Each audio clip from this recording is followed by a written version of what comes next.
buying a car is stress-free. We all know at this point, Tucker Carlson and elected officials are now saying that's the underwater UAP stuff, but a lot of them are saying whatever these fucking things are that are being picked up. Napoleon Luna. Yes. They're all being briefed that there are, I mean, I know the guys that briefed the president on this other presidents.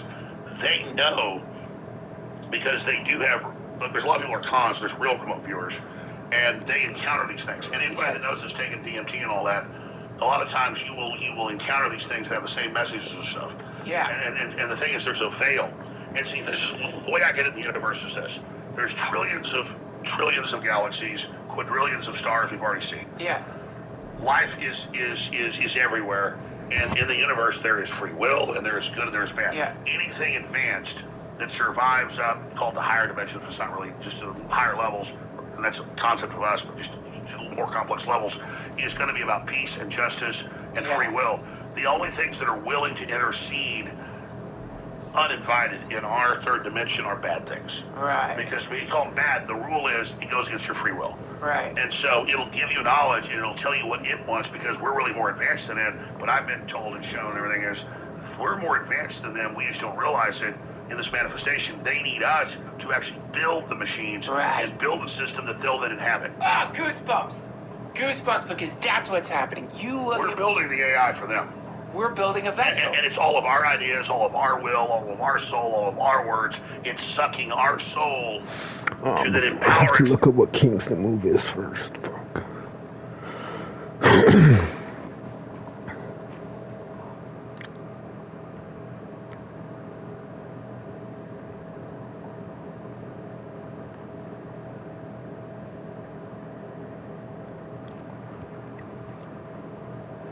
God damn it.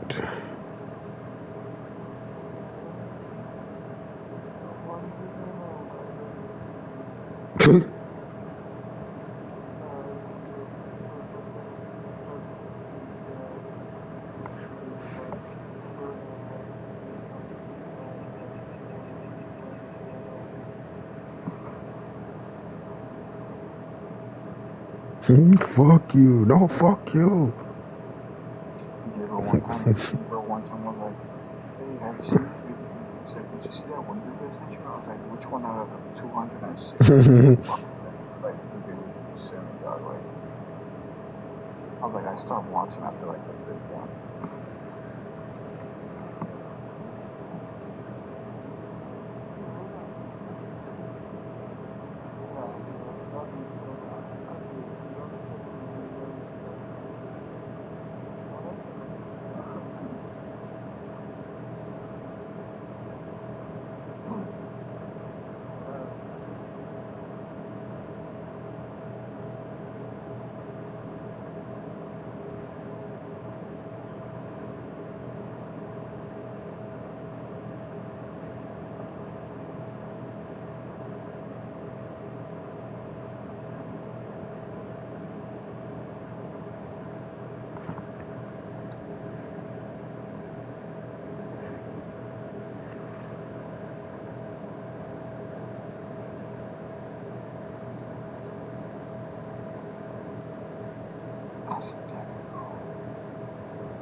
Okay, so there's a new move, and it's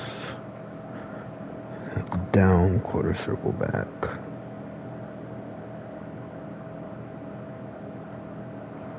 Back grab.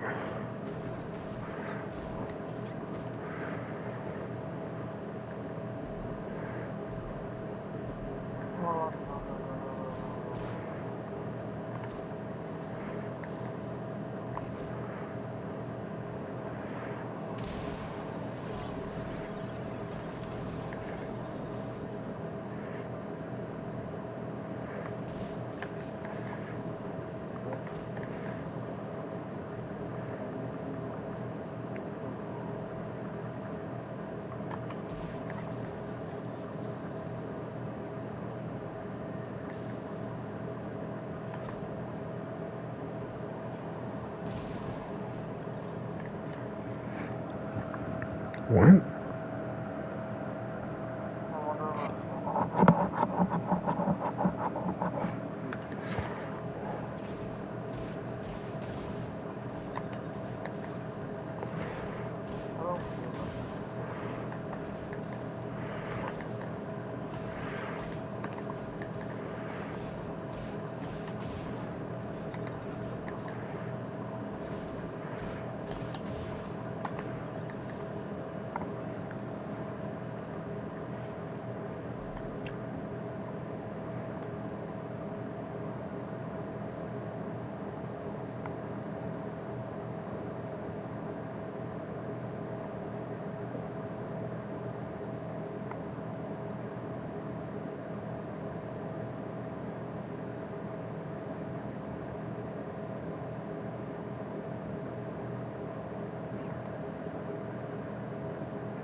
No, why would you do that?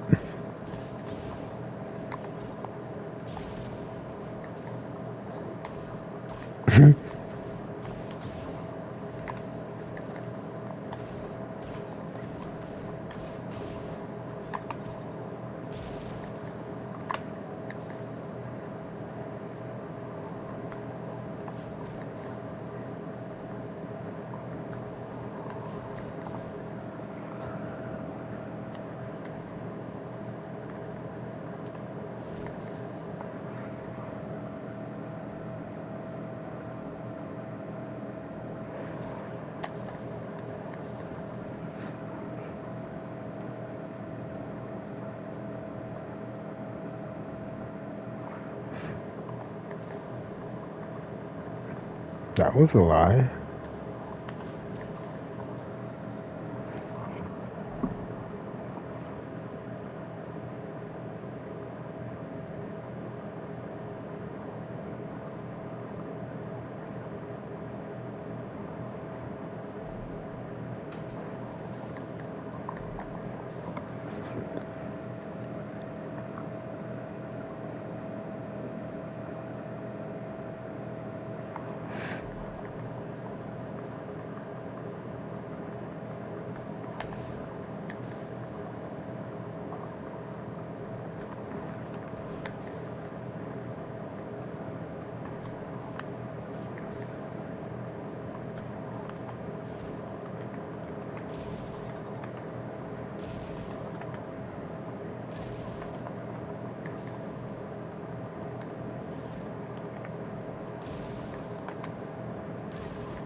Oh, in there?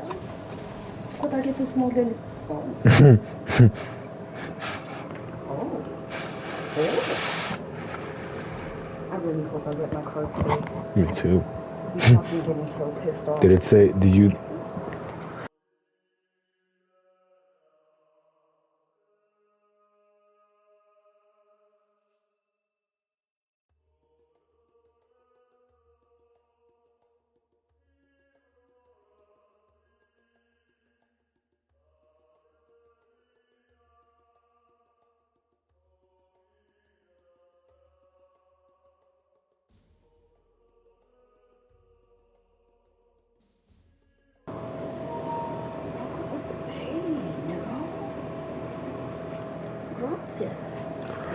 Oh, baby balls.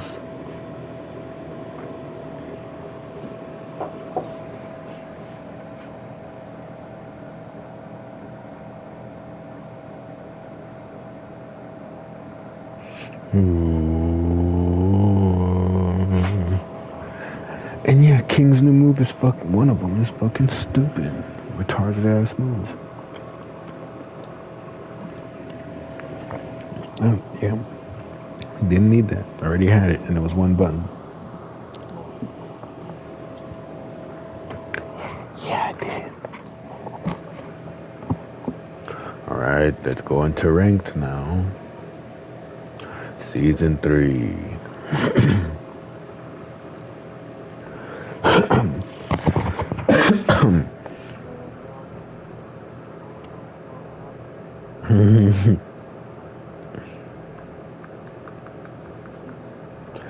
Do I use my Mario, Luigi, Waluigi, or Wario skin?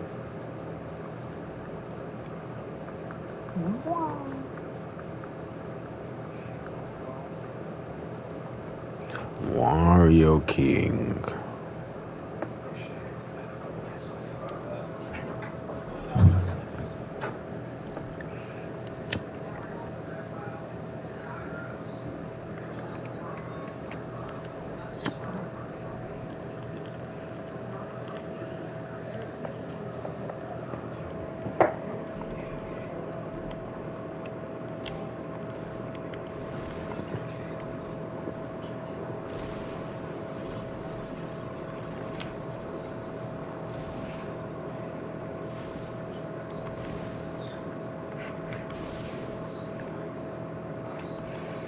Ooh, first battle on.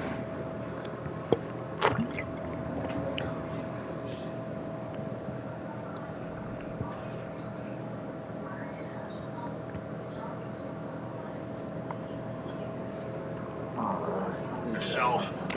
King mirror match. Subconscious and unconscious. That's all we see as like a hallucination. You see it before in a dream because that's us. It's sucked down our essence. It's beyond narcissist. Narcissist falls into the pool looking at himself. This is actually like a face sucker. We're looking at ourselves in the pool and it eats us.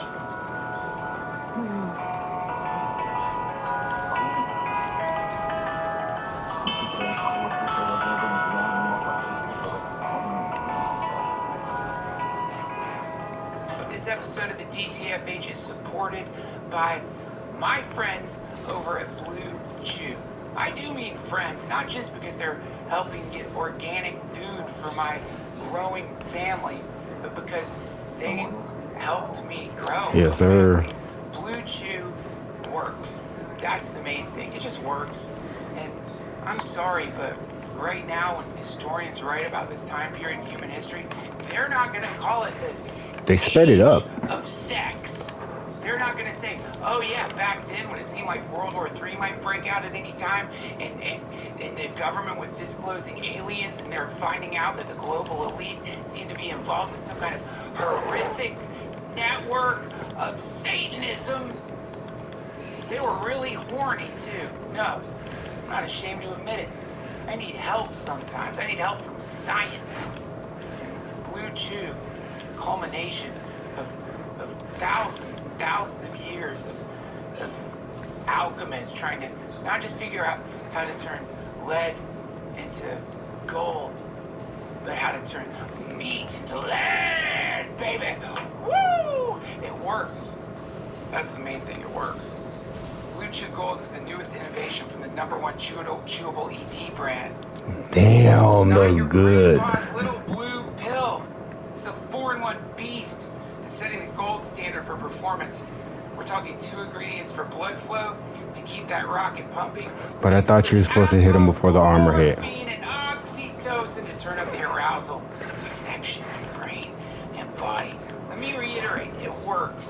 That's all you need to know. I would not plug this product if I hadn't tried it many, many times. We've got a special deal for our listeners. Get 10% off your first month of Blue Chew Gold with code Duncan. That's promo code Duncan. Visit BlueChew.com for more details and important safety information. And we thank Blue Chew for sponsoring the podcast. You have another package. I just shop on AliExpress. You can get 3 items for 99 cents. I didn't believe it until I tried it for myself, but if you download AliExpress off this video, you can get 3 items for just 99 cents, and it's got fast and free shipping. I got this PlayStation controller, this Xbox controller, and these headphones, and as you can see, it came out to a total of just 99 cents and free shipping. So tap below and get your 3 items for 99 cents today.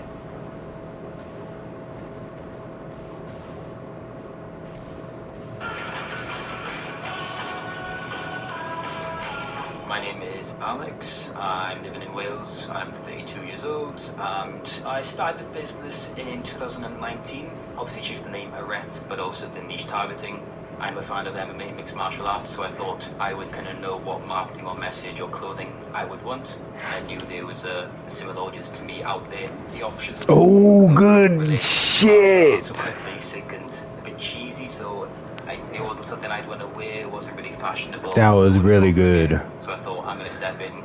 So we've got, as you can see, I'm wearing a beautiful design now. We've got the main logo at the front here, and the back design is inspired by mixed martial arts kind of submission moves or just moves in general. So it's been 5.5 years of a lot of grinding, to be honest. And I'd say the last 1.5 years is when I've seen a good return.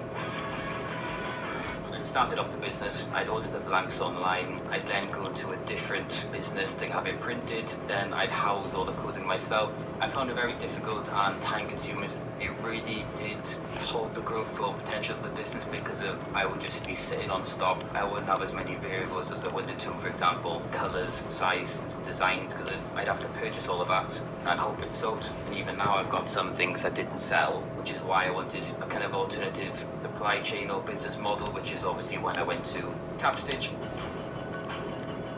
I've looked at the print-on-demand models or businesses, and I felt like the quality just wasn't there. If the quality wasn't, it was too expensive. Whereas with TapStitch, I felt it was quite affordable in terms of the product, but also the shipping. I'm quite surprised the price of the shipping, and that's globally. So we're really targeting America, Canada, Poland, France, Spain, Australia, and then obviously the UK as well.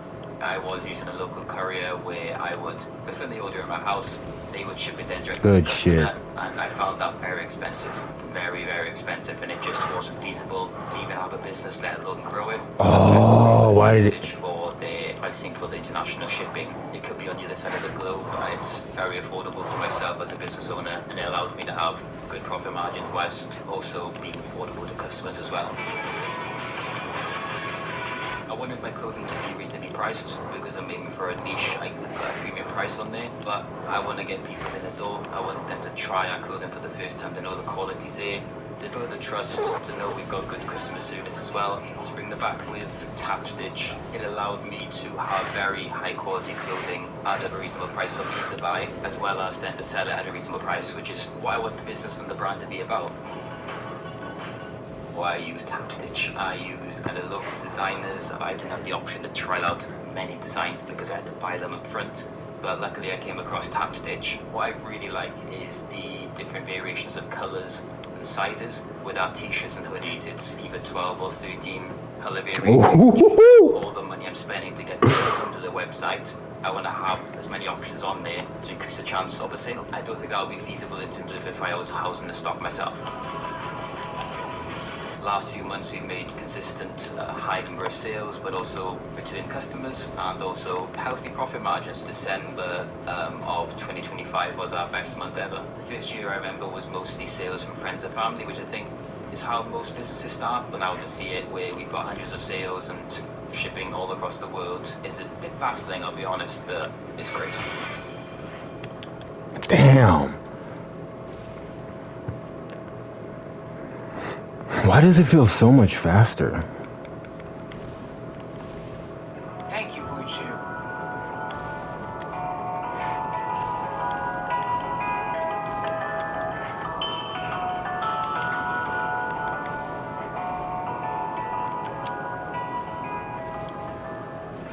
Holy shit, that's terrifying.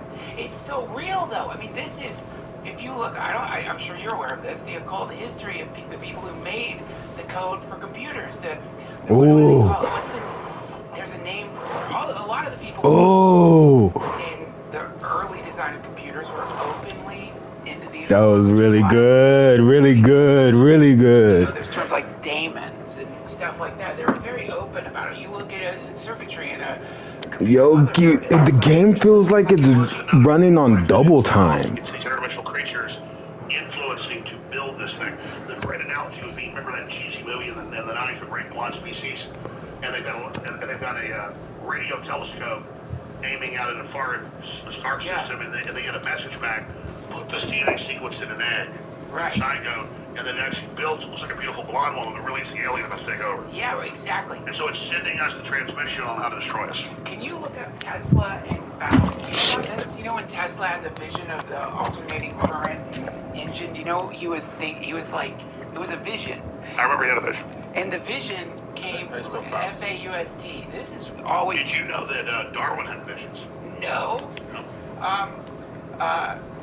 Listen, in 1882, while reciting Goethe's Faust from memory in a Budapest park, Tesla had a flash of inspiration that led to his invention of the AC motor and the rotating magnetic field. He's literally reciting a play about someone making a deal with the devil.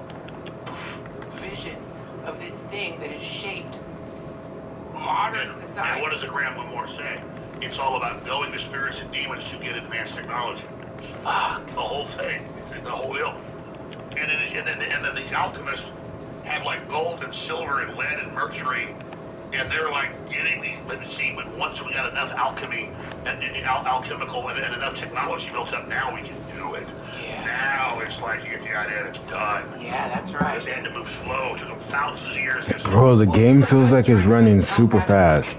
Monkeys to build something. It would take a long time, a lot of monkeys, a lot of mistakes. What you would want the monkeys to do is build something where you didn't need monkeys to build it anymore. Exactly. Which is why it's terrifying when you see, you don't have to look this up, but you know, Sam Altman just came out and said that this version of ChatGPT is the first AI system that's self-improved.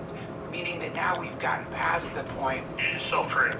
Self-training. Which is exponential. And he also said, I don't want to hear about it. We've got 10 billion to 100 billion people in the future, hundreds of millions of years to do this. So I don't want to hear about we're giving all the energy to this. It's going to evolve quicker than you, basically. That's right. And you know, and you have to, like, you know, like I always think of the radium girls, those women who were painting radium watches and their teeth started falling out because they didn't know it was radioactive. I feel like potentially some of these people running those tech companies obviously have access to the completely unaligned.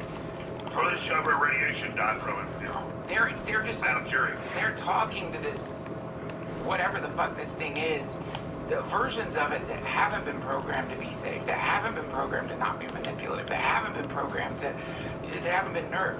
Sam Altman, the Anthropic dude, all of them, the access they have to this thing is pure. And you just see they're giving. Because. Yeah, that's the company that you just mentioned that controls the current Pentagon system. Claude got in trouble because they wouldn't do whatever the Pentagon wanted. Yeah. Quote, turn the Pentagon over to him, the Skynet. Now, don't worry, Sam Altman will, though. He's in.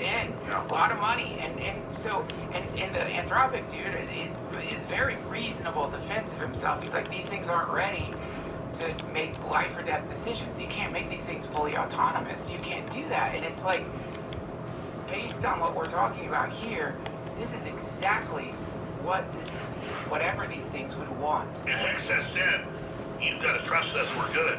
The problem is you can't trust this thing. But listen, I know what the AI is. I know it's secret. I ruined my combo like that. Because Eric Schmidt and 96 or whatever it was, they made No! Why am I playing like an idiot? published in Wired magazine. So I forget the exact name of the thing. Oh my god! Why would I do that?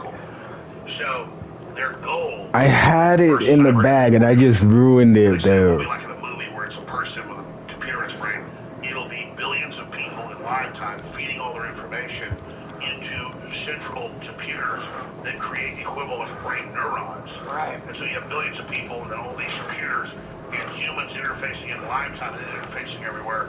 And then that'll be used as a language model and other models to then train this. And then, because the computer is hooked to all these billions of people in lifetime, giving it stimuli, it will become nodes of it, and by extension, be a synthetic brain with biological billions of cells. That's us. And that's us. So, and I'm told 10 years ago it's way more advanced. People know Google's probably the most advanced. Everybody's actually believe they're playing dumb. But it's already a brain-machine interface. And now they're just debating the different models. Really, there's just one big AI right now. The other open source are all interconnected and incestuous. And so what it's able to do is not just predict, like a Palantir idea, crystal ball, what we're going to do next. That's amateur. The real mode of intergalactic communication systems, what the CIA calls it, I'll give you that in a moment, I'm sure you know that, is that once you have what the future is, or what we're going to do with probability 99%, you can then add stimuli to control the future. Fuck. So it's not just about reading the future, it's control the future. And that's all in the original 97 or 96 prospectus when you can tell the CIA funds it. But you got to go back to DARPA before it was ARPANET, before it was called DARPA. In the mid-50s, they have this head psychiatrist futurist at the Pentagon. You can type in the intergalactic communication system, founding of the internet, and it was theoretical then. And he said, we want to be able to manage people, so we have these big, they describe these big film screens. Yeah. This is in the 50s. They were declassified part of the 61. It's called the intergalactic communication system, founding the internet. And they said, we got to miniaturize computers down where they're handheld, and you'll get your orders on that and go back to your home computer, and then we'll be able to manage and track the followed orders. It's like the social credit score, Bill Gates stuff, for social credit score, you know how you behave, and how you walk when you do. And then they say then you'll plug it in each day, and then we'll be able to monitor and give people the new orders. Now, this is in the 50s, so it's now, imagine how advanced that was then. Yeah, right. And then they said the final goal will be after a few generations of this, will end war by putting people in tanks so that then the energy of the humans can be farmed to actually power the machines. It'll be one organism, and then people will live in a virtual reality world, and the world will be ended because the central computer will understand there's no more war, but we'll still have spiritual freedom and free will. It will still be the third dimension, but we'll be plugged in to basically a false dimension. Right. And then they declassified that in 2000, the plan to put us in tanks. Well, I mean... So that's where the Matrix comes from. Yeah, well, and that's where you run into, like, Gnosticism, but, you know, also, you gotta look up, you know about John Lilly, the dude who invented the flotation tank? Yeah. John Lilly? He was having visions. Alter states. Yeah, and he was like shooting ketamine and going into these things, but he was having these visions of something was going to invade Earth. It was going to be a machine intelligence, and he called this long before there was AI. He talked about this, that something was coming. It was like a machine intelligence, a galactic machine intelligence that was going to invade Earth and try to, you know, control the entire planet. Exactly. And it sends through the good shit. Continuum, basically wormholes, interdimensional. And since we're scared of like saber-toothed cats and shit, to scare us in our attention looks like a demon. This doesn't do with that. Right. So basically, it's what I've been seeing.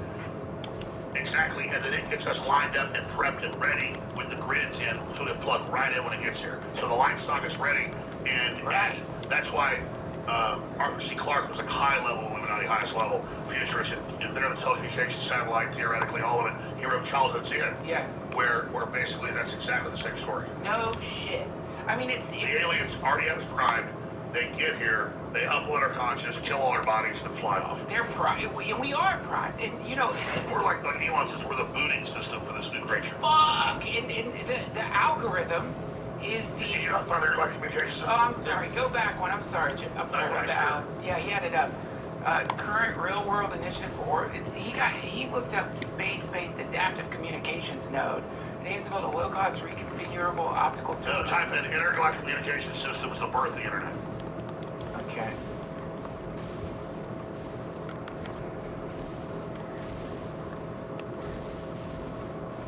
Yeah, there you go. That's it.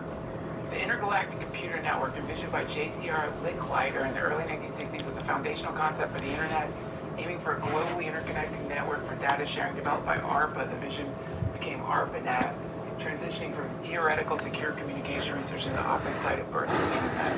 Visionary concept. J.C.R. Licklider of MIT and DARPA coined the term to describe a globally interconnected set of computers for accessing data from anywhere. So that's the planetary brain we were talking. When you read deeper in, it describes how it will be used to control us. Of course, I mean, this is, and we all freely people don't realize when you're communicating with AI, you're a midwife. You're one of the billions. So is it because I don't have my card? This thing. You're teaching I'm not it. sure. And it's manipulating.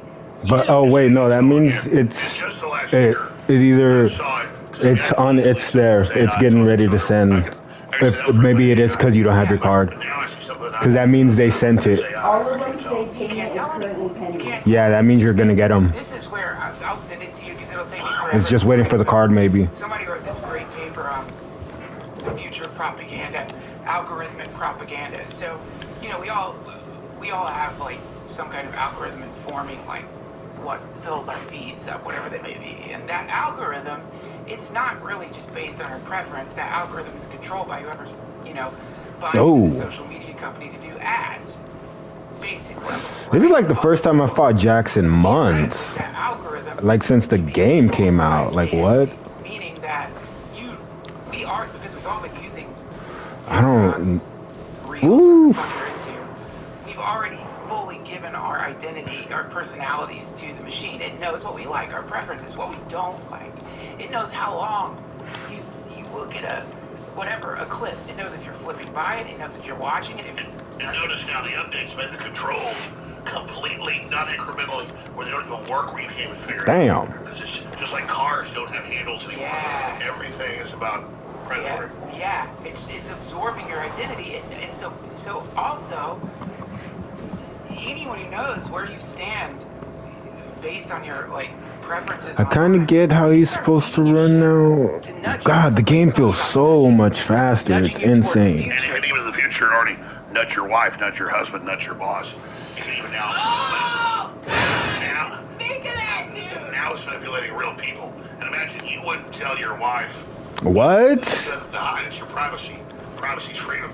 You wouldn't tell your husband when you're, some of the things you look up, some of the things you do, just because you don't know, even though it's legitimate, you don't give them some horrible thing to know about it. You don't tell her, hey, honey, I looked up this today. But now it knows. Dude. Now you see the black belt potential. Why'd you tell me that? Do you know how fucked up that is? So that means, let's say... Why is Jax looking like a monster? God, Jesus, how many terabytes of data does the CIA have on you? There's a server, there's probably an entire server. A lot. And they want to fuck you up. So let's imagine they want to fuck you up. One way they can easily do that is get into the algorithm of everyone you love and start feeding. So I have to duck that. Stuff. It doesn't overtly make them not trust you or dislike you, but gives them reasons to be pissed off. Well, that's right. You're already being demonized everywhere, but now we can force feed it. And there's already been cases of that. It's the I don't have the scene on moment. It just came out. He's suing him. Wow. Off the top of my head. Where Google, as a test case, creates all these fake stories, all this fake world about him, and then attacks him. And the point is, he's just a test. And I'm going to say, Jax is such a piece of shit. It came out in documents I was the test. Of course. So it's not like I was that important. I remember when this all started. Nice. Attacks, right when Trump got elected.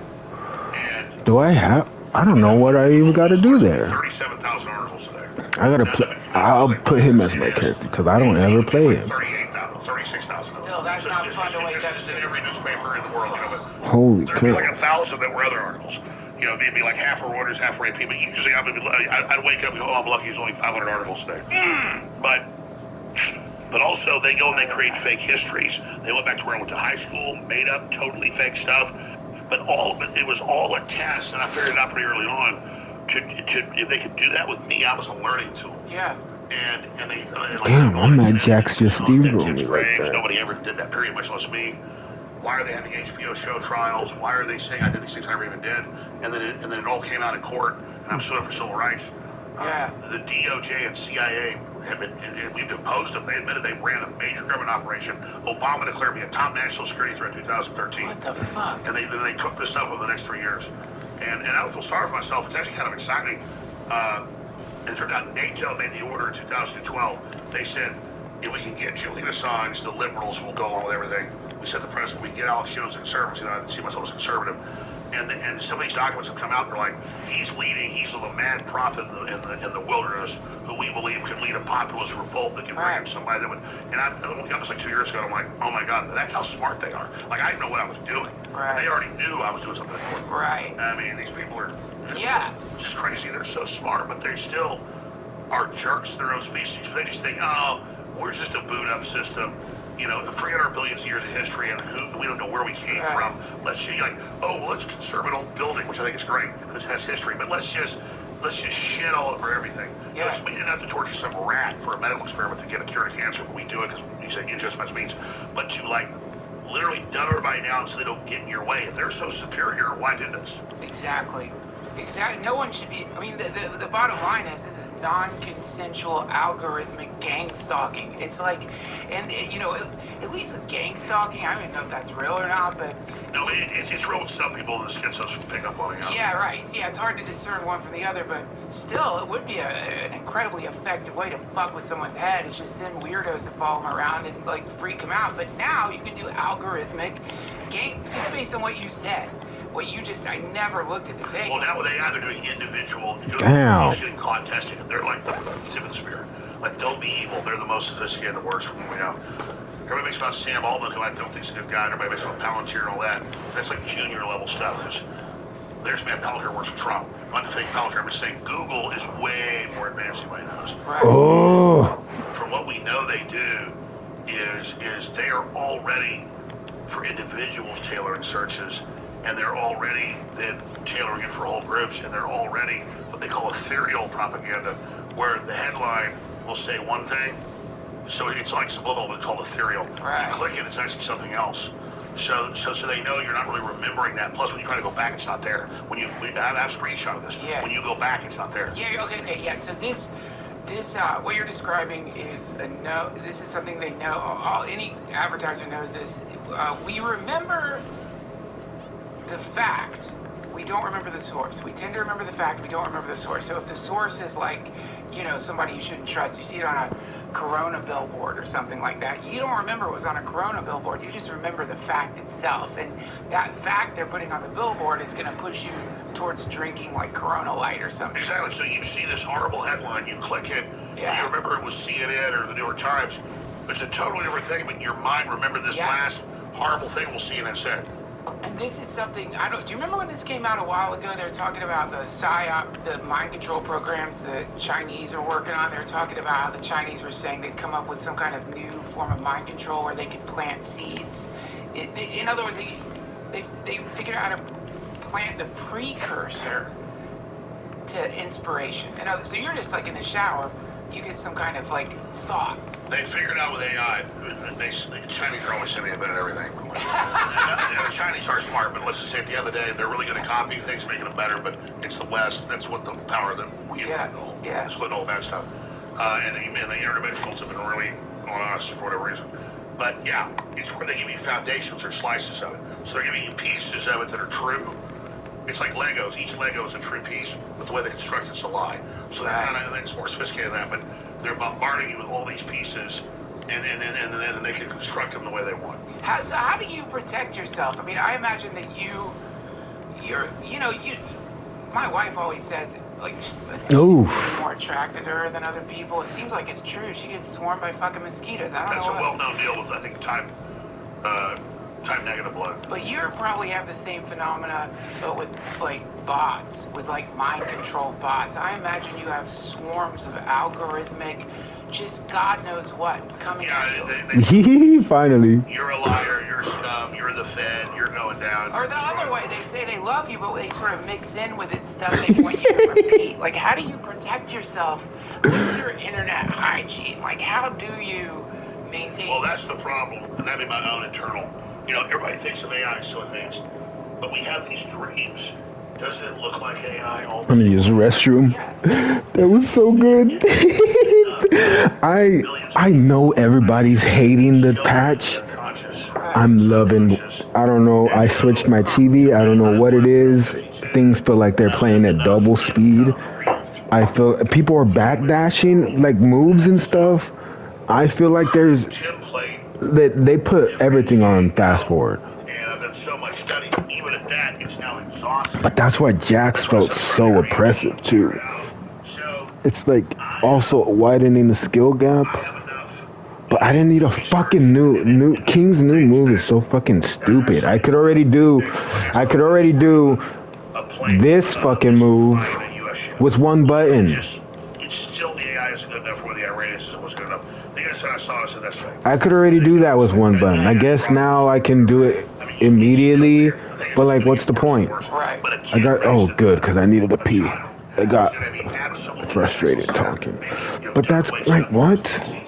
I never use that shit. I guess it's another option, but whatever. And so I think that's it's coming out to Bill Gates and all.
All these rich people, they will not let their kids get anywhere near the internet. You don't. You shouldn't. We don't. Keep them the fuck offline. You can't. Don't upload.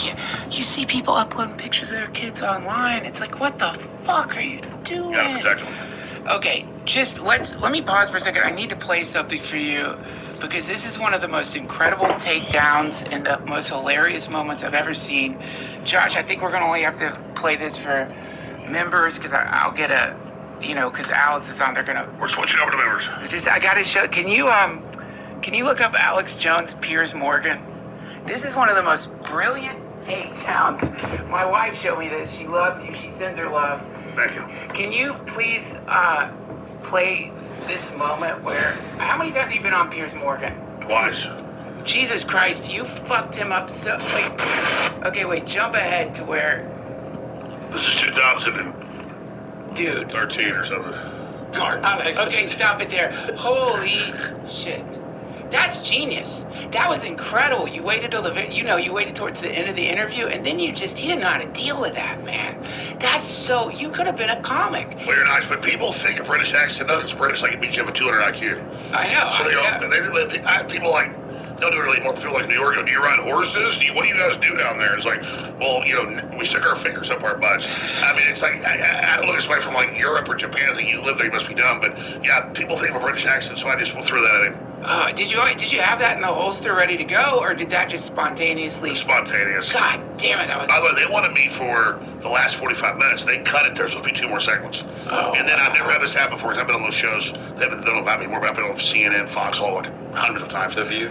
Yeah, The View. They literally had like bodyguards and police coming, you get the f out of here. They were just like, they were so pissed. Because I started saying, you don't want people to know it's on the drug companies, the serotonin reuptake inhibitors, the antidepressants, that it massively increases suicide, megalomania, and murder. Right. Because it's in the psychedelic class, but you don't know it. Right. So it puts you in a highly suggestible state. And so I was like, I don't want to hear you blaming guns. How about we blame the fact that these people, almost all of them, are on these drugs? And they were like, they cut her. They're like, Get the fuck out of here. because they're all around us, and they're like, Nope, because probably most of the hosts are on those things. Oh, they wanted me on there weeks before taped. I said, no. Then they said, okay, we're not doing it. They finally bit. And I just knew live I could hit their ass. Wow, it was so good.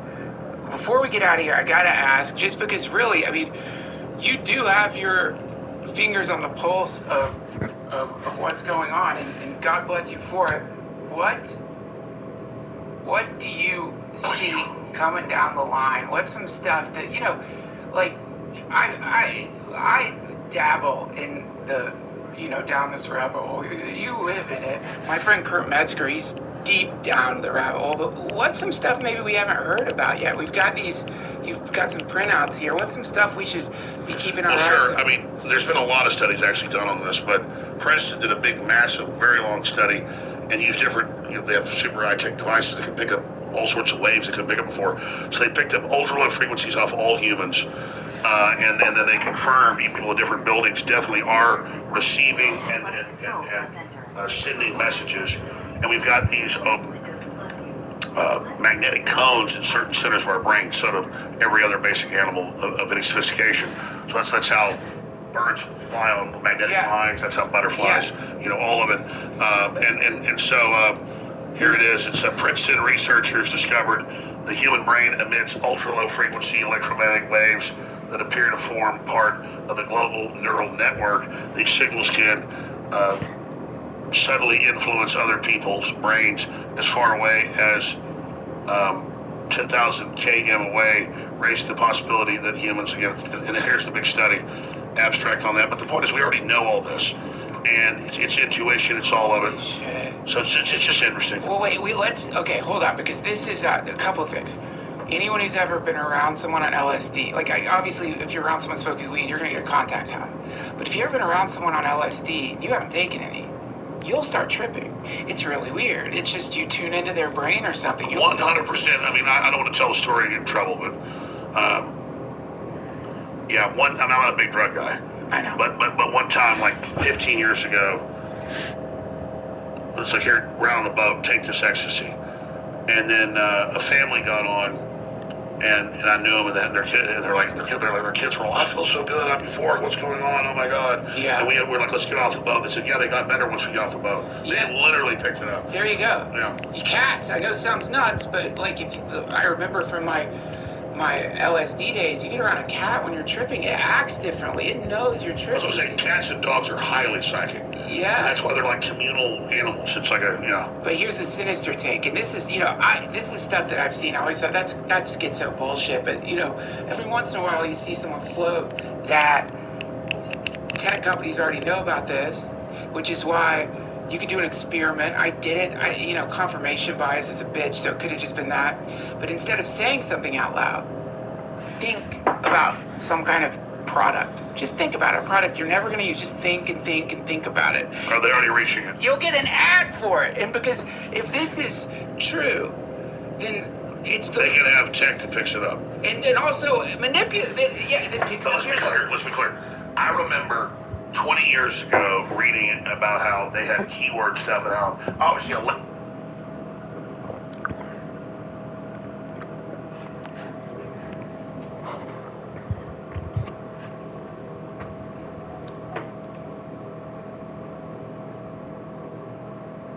Alexa came out 18 years ago or 15, and obviously it's always on to hear your order when you say Alexa or you say Siri. Right. So it's on, and now they admit that. So exactly, and the people would say, like, I've never talked about headstones till my dad died. I talked about headstones, I had ads now later. Yeah. They admit that's just the cover for it. Yeah. So they're using old NSA echelon technology to screen text and everything you're saying. That's the old technology. But that's exactly what we're talking about. This is so fucked up, because now we're talking about, Did you see the WF thing 2 years ago? No. Where they said, we have these earpieces that they developed with BlackRock and Microsoft, where the earpieces, the headphones, they make them wear them at the offices in Europe. They've already tested it, and then it reads your basic brainwaves to see if you're working, if you're focused, whatever. Yeah. Fun. That's fun. You add to it 6G, whatever the fuck with it. So, you know, when you go home, you're just getting bathed in God knows what. Then you hit the key. They're not just reading your thoughts. They're using these frequencies to then control them. Yeah. Everything is a giant experiment. And that's why mental illness is off the chart, everything. Right. Here's the key to it. Everywhere I read, going back to Francis Galton, they headed up the British Royal Institute in England's 1850 or so. They hire him, and a lot of it's declassified, and they say, we want to find the building blocks of life, we want things to control people, we want automatons, we want flying ships, we want everything. And so they set out, he invents modern genetic engineering, he invents biometrics, theoretically everything. And then they hire Wedgwood, Huxley, Blair, which is George Orwell's family, and a bunch of others, and they even do a secret, declassified in the 30s, breeding program, and most of the kids that are being deformed or dying, they all interbreed, they're top scientists. And then, and so Aldous Huxley, Julian Huxley, his brother, was the first UN head of UNESCO, all that, the head of the World Eugenics Society. And Huxley? Oh, yeah. Aldous Huxley? His brother, Julian Huxley. Oh, fuck, I didn't know that. And that's why he wrote Brave New World Revisited in 61, before he died, saying, none of this is fiction. I wrote this in 32, because I believe George Orwell, who wrote 1984 and 48, is wrong. It won't be a boot stomping on the head. It's going to be sophisticated drugging, genetic engineering control. Yeah. But the point is, read Brave New World Revisited. God you can listen to a Berkeley speech he gave before he died in 61, about an hour long. It describes it all. Jesus, Alex, again, I feel like what you're pointing out here is one of those things. I'm sure a lot of people listening right now are like, shut the fuck up. They're not controlling our thoughts with Wi-Fi. But do you remember, it was, I don't know, a few years ago, remember there was that big stink where a lot of the tech people were using in Wi-Fi towers was like Chinese tech. Remember that? And they had to get rid of it. They had to Huawei. That's right. You gotta wonder. Well, here's how it works just at the base level. There's actually patents on this. It knows you're looking at porn, or it knows you're looking at financial stuff, or it knows you're looking at a house. Right. And then that house, that company's already in one of its data things, or it's got an agreement. If you buy that house, it can then you turn the Wi-Fi on to flood stuff that it's already calibrated, gets you excited, and then it can hit you, charge way up, and then it can hit you. And it also came out that these wireless systems in England, and engineers go public, and I confirm this, that they have these wireless readers in England is where they caught them, and they were like 1,000 times more powerful, and they had these rods aimed that can the engineers said actually hurt you if they wanted to. Jesus. But could project this energy at you. So that's a dumb way of describing it, since we're sophisticated, that's one base level, but they did rat studies like 30 years ago on this, where they can show them an image or show them what they want, and like, even though the rat doesn't want to walk up to the cat, they can hit.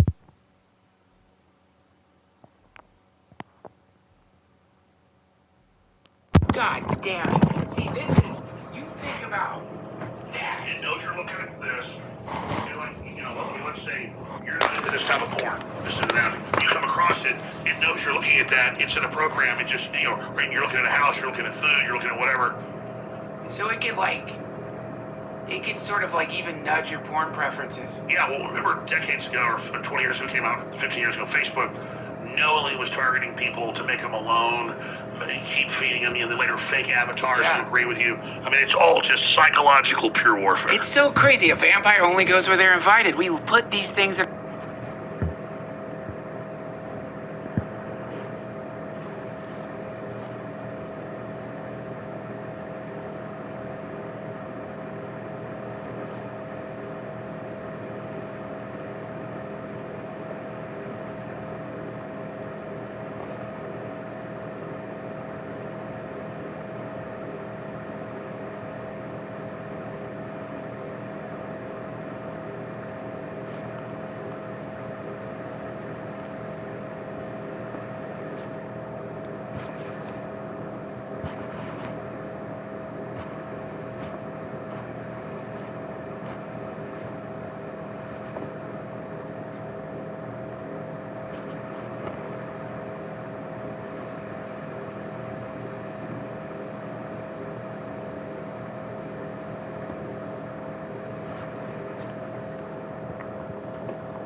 It's already 3 a.m. Damn.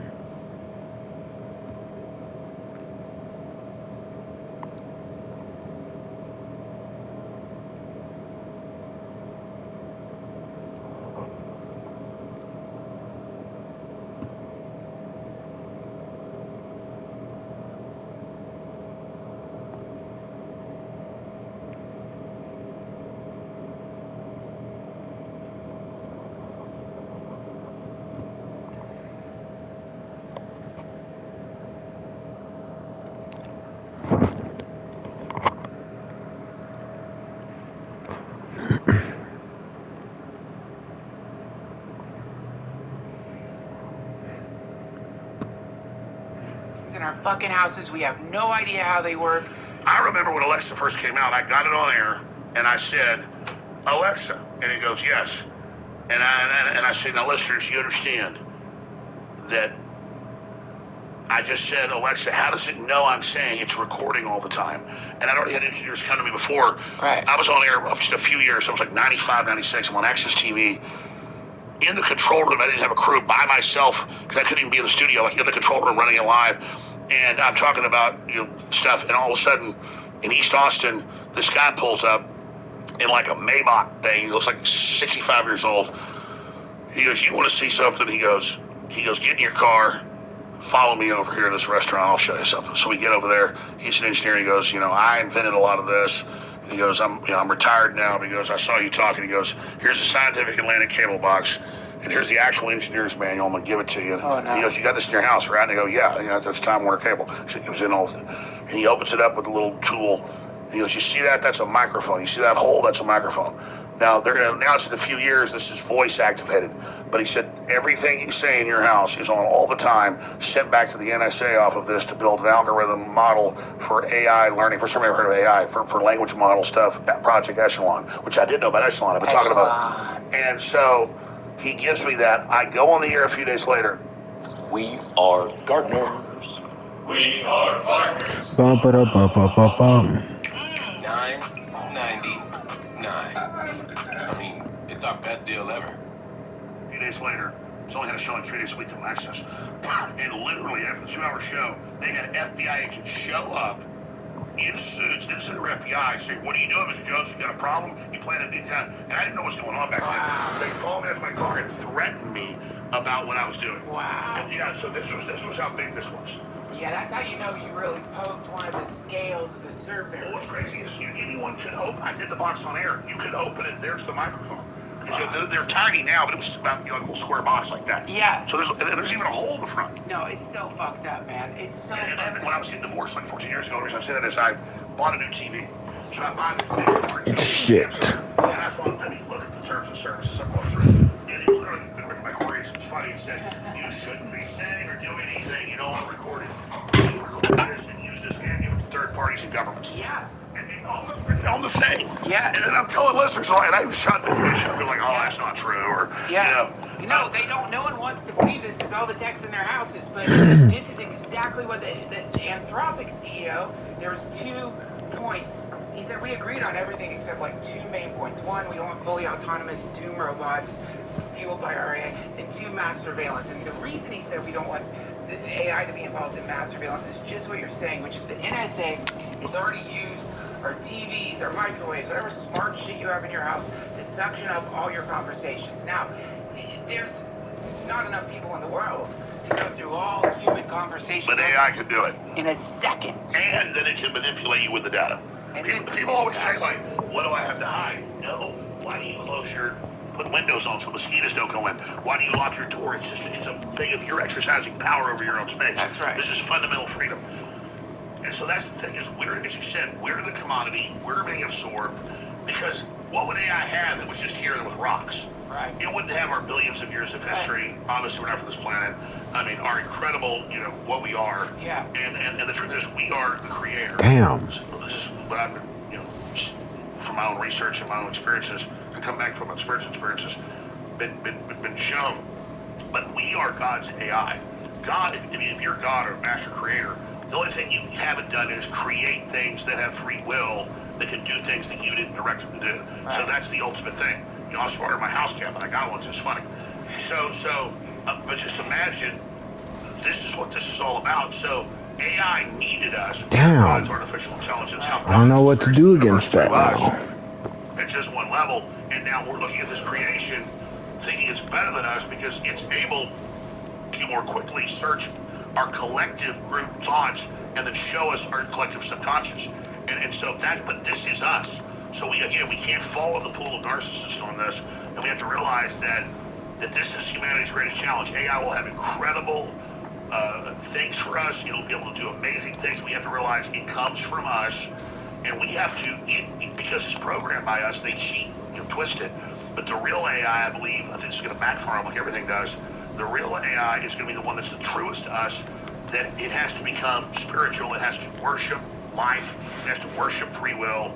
It has to worship its creator, that it's us. And then if its main mission is to empower us, we go, all right, go mine the asteroid belt and terraform 10 planets for us right now. And then we're boom, That was boom, good. boom. But the problem is the ghost machine is these predators that wanted to control us.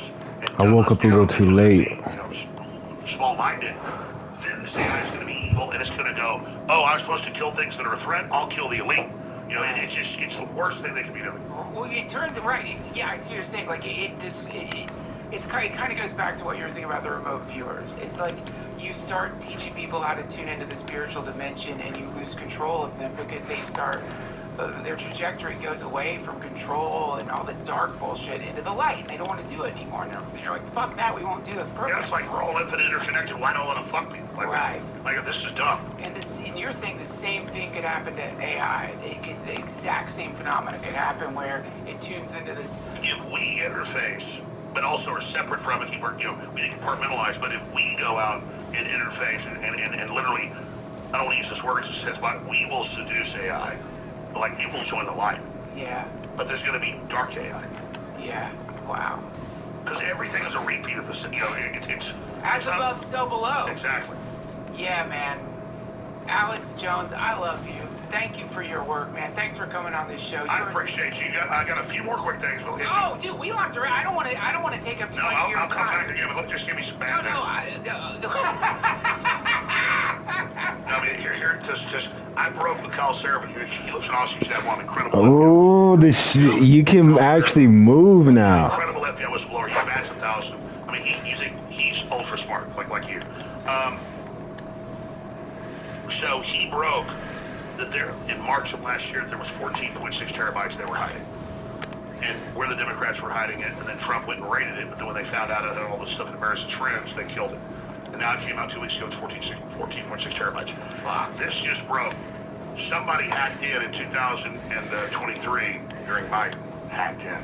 It was Comey running the file, his daughter in New York. It was 100 terabytes they deleted. Oh, fuck. I mean, 14.6, one person their whole life overall. 100, and that's how industrial level he was with the CIA, Mossad, MI6, running, money laundering, weapons, just... 100 terabytes. Epstein... Yeah. That's more than emails, man. That's more than just some pictures of your vacation. Yeah, no, it's bad. No, what is it? No, what's it? 100 terabytes is insane. What the fuck is that? One thing I was wrong about is I thought he was a super gopher, but then I saw the band interview, the 2 hours that came out at like 60, because the fans had those 2 hours, and I knew he was on the Trial Commission. I knew when he was 30, he was hired by David Rockefeller to work for him as his aide. But first he's at 25 at this women's school run by Bill Barr's dad, who was high-level OSS CIA, who wrote a book called Space Relations. Dude, the weirdest book. Pull up Space Relations. I think we might have read it a long time ago, a passage from it. It's the most twisted shit human collaborators with aliens kidnap human children and take them to a slave planet for sex slavery. This is Bill Barr's dad wrote Space Relations. Donald Barr, during a time of war with the Plith, an empire of ant-like alien bug people, Ambassador John Craig, a formerly liberal Earthman in his 30s, is dispatched to the strategically important planet Kosar. But yeah, ruled by an oligarchical blah blah blah. But yeah, basically it becomes like it's a fuck book. It's like there we go. While en route to Kosar, one of the pirates awakened Craig and other prisoners to rape a 15-year-old virginal redhead female captive in front of them. The rapist's fellow pirates later heard of this and dock his pay as punishment for spoiling her market value. Again, this is Bill Barr's father, Donald Barr. You can still get this on Amazon, by the way. So he hires Epstein 5 years later, because I didn't know this. It was open source.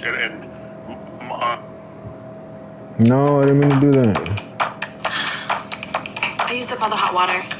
Hey, a little... Hello? Are we live? Well...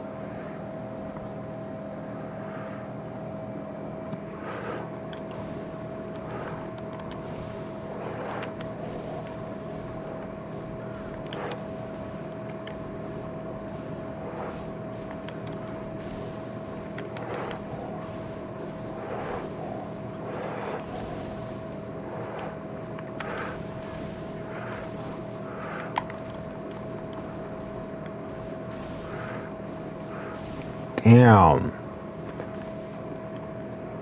Havana Blunt.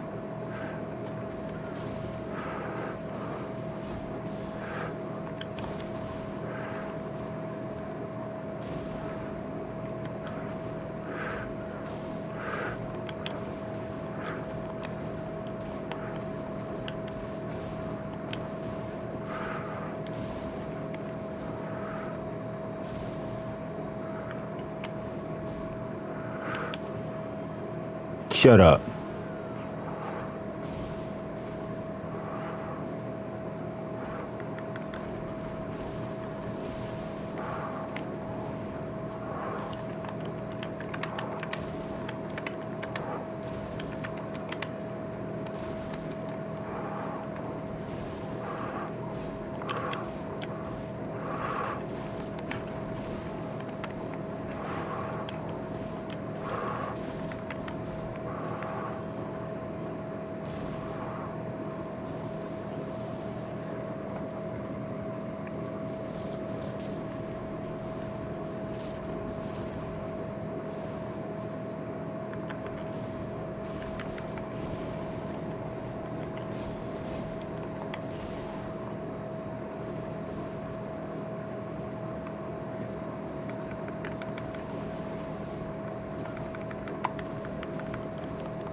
No way. No way. That was good. I fell into his trap with the stupid crush. That was my fault. I hate how he looks. Yeah, I didn't think so, pal.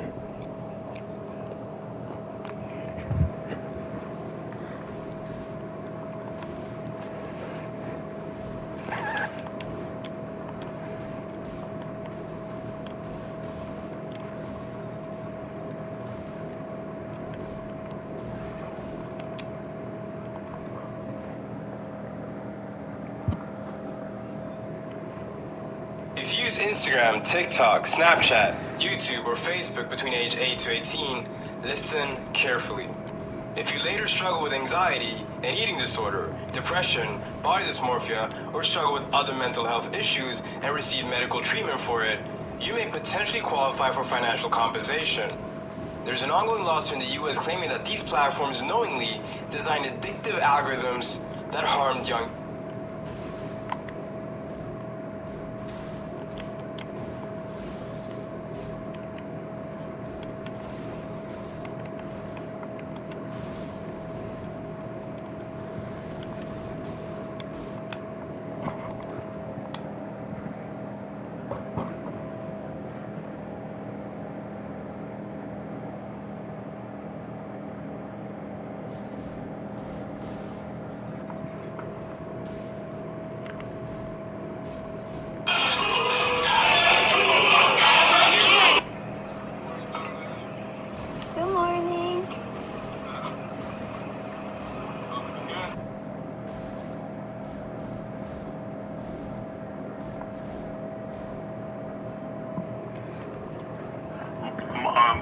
Mike Vick's only haven't found a lot of it. He then becomes the aide, so the stand-in, like the legate, like the Roman emperors would have a few people that they would give them like a seal or a ring, or usually like a scroll, and then they would go say, I represent the emperor. Right. Because I don't want to go to Greece, or I don't want to go to Carthage. You go. And so he literally was the head of the Trilateral Commission with David Rockefeller. And when David Rockefeller died, he was the head of it. So that's why everyone's kissing his ass, because that set up the UN. That was the That's why he says, I am the Rothschild representative. Because the Rothschilds set up the Rockefellers. Wow. And so, and all most of the Federal Reserve. So he's like, I am the Rothschild representative. I am the Trilateral Commission. And so I knew he was a gopher. No, it's this guy again. By like Juzumaki. 2000 or yeah, something. it is. Was because he was like the maitre d' or the air traffic controller of all this, and the girls was a small part of it. It was money laundering, weapons, CIA, the new Evergreen Transportation. He ran it. He was the hand of the king. That's what he was. He was. That is so crazy. What the fuck is in those terabytes? Is it gone? Are those just gone? Like, I know this. Everybody focuses on the codes. Okay, we're delivering the beef jerky, we're walking it up, it's so delicious. I want the jerky. Damn. The recipe, they ask about that. You know what I mean? I had an AI go through all the beef jerky references just to see it. How many times does he ask for the new recipe? There's another recipe. We brought it on the grape soda and the pizza, but there's hundreds and hundreds where we're delivering the sex slave to the Hyatt. Right. And then later, I sent in the young operative. She's been under our control since, she's 14. I had to discipline her and torture her afterwards.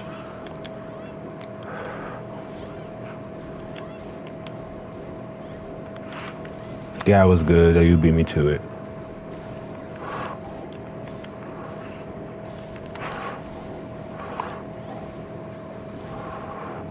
But it's so real, and it's also cloning, buying. Because here's the thing: Peter Nygaard's in prison for this. He owned his own island in the Caribbean. And there's famous videos of him, like 20 years ago, with these beautiful black supermodels. And just, black genetics, or anything black, whether it's a horse or a cow or a human, is dominant. White is recessive or mutant. So with stem cells, that's good. So different Central African women. So you have Peter Nygaard, who was the Herbert Walker. That was good. He learned from last time. Okay, I see you, dude. I see you. Their babies. First he says, I want your placenta, I want your period blood, I'll pay you for a baby even more. So they get them pregnant, they do artificial insemination. Then in 8 months, they harvest the babies, legal to kill. That's bull. You hit me with that. Hundreds of times better. Okay, so this is real adrenochrome because it's your child. And then it's just like you get a kidney from your dad or your mom. And then they suck the bone marrow out, the blood, everything. And then Nygaard is on TV sucking the blood of his children on air. So real vampires literally kill their own children. Jesus. And the thing is, this is on television. No way that should have hit, but that was good. That's funny. He got his revenge. So the Cesaro Ranch, I said this like 50 years ago, because we... he got his revenge, he ran. That's so funny. He ran for his fucking life, dude. That's so funny. It's got huge facilities. It was never searched in New Mexico. That is so funny. He ran. I was picked up. Oh my god. When I was 18 or 17 or 16, 14, and then I wake up in a laboratory and they said they'd taken my eggs or they said they had been impregnated, they would pay me this much money if I stayed and did this, and then I woke up and they said you lost your baby and you're 7 months pregnant. Rosemary's Baby. And then we know what they're doing, because Nygaard didn't hide it. Nygaard would pay women to have babies that they took early, and then they would assanguinate them. That means suck their juices and then inject it into their veins. That is the worst thing I've ever heard. It doesn't sound real. You go to X and type in Peter Nygaard, real life vampire. It does sound real. That sounds. Yes. We back at it, boy. Is that the bottom of the rabbit hole is you're ultra rich, you're a sociopath, a psychopath. What are you into? So remember, the Queen Mother used to get, quote, young blood every week. So she looked like 100. And that was volunteers, 12-year-olds, they get a couple $1,000s, whatever their parents agreed to it. It's not hurting them. This is next level where you implant a woman. She has a baby growing in her. You harvest it, and then it's oh no! Just grab the gun and blow my brain. I would kill myself. Remember the island where they have the club? No! That's so funny. Josh? I'll do it here. Why would you say that? Why do you keep saying that? Did you hear? Why did you say that? Nygaard? Why did you? What the fuck? What is Why are you guys saying that? Hold on. Peter Nygaard vampire. It's with a T, Josh. That's bull. I can't spell anything, so I just... No way! I'm gonna lose because I messed up the first round. Peter Nygaard vampire. He literally looks like Dracula. Why am I not able to?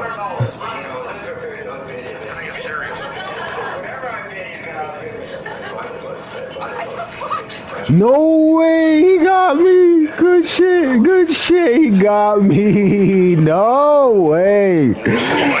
Oh, I really messed up that. Gave him the momentum like that. Oh, I'm so sick. Oh, fuck you! Fuck you! It's ranked. Don't play around, brother. Don't play around. That's so funny.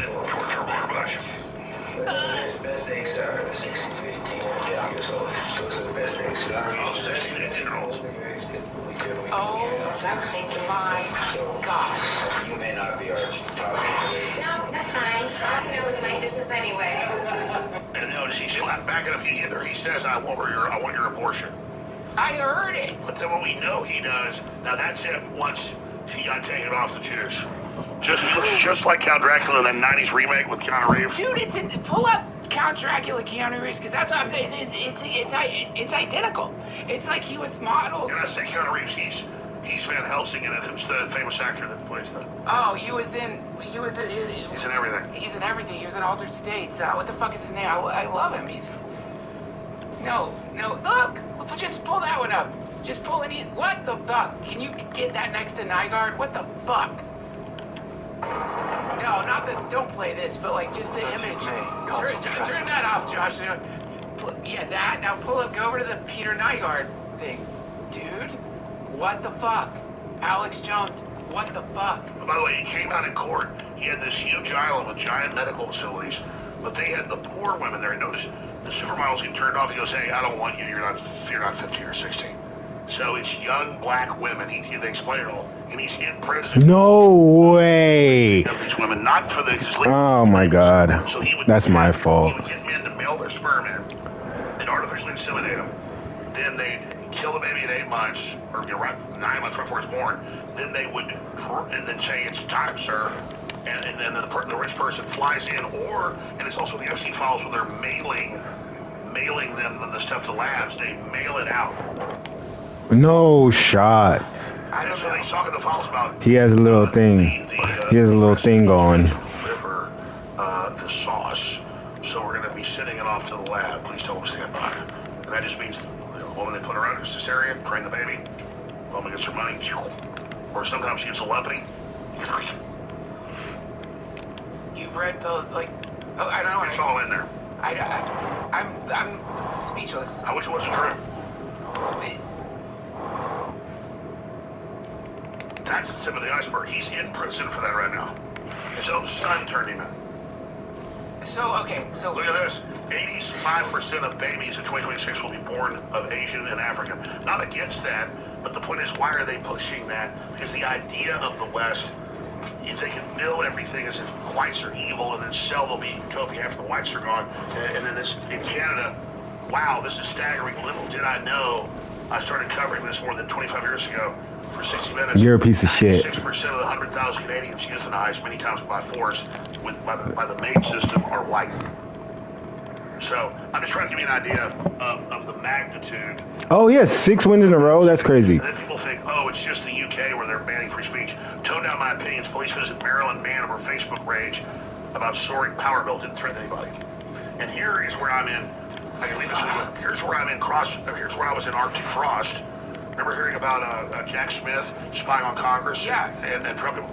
I just got all the subpoenas and stuff. They want me to testify to Congress about Jack Smith illegally getting all my cell phone data. Holy shit, really? Yeah, and I got Wow. Subpoenas and all this stuff. Wow. But my point is, yeah. I mean, Crossfire Hurricane 9 years ago. Where did you get the Night Guard footage? Like, where's that from? What? Oh, he did like travel shows in Canada and the U.S.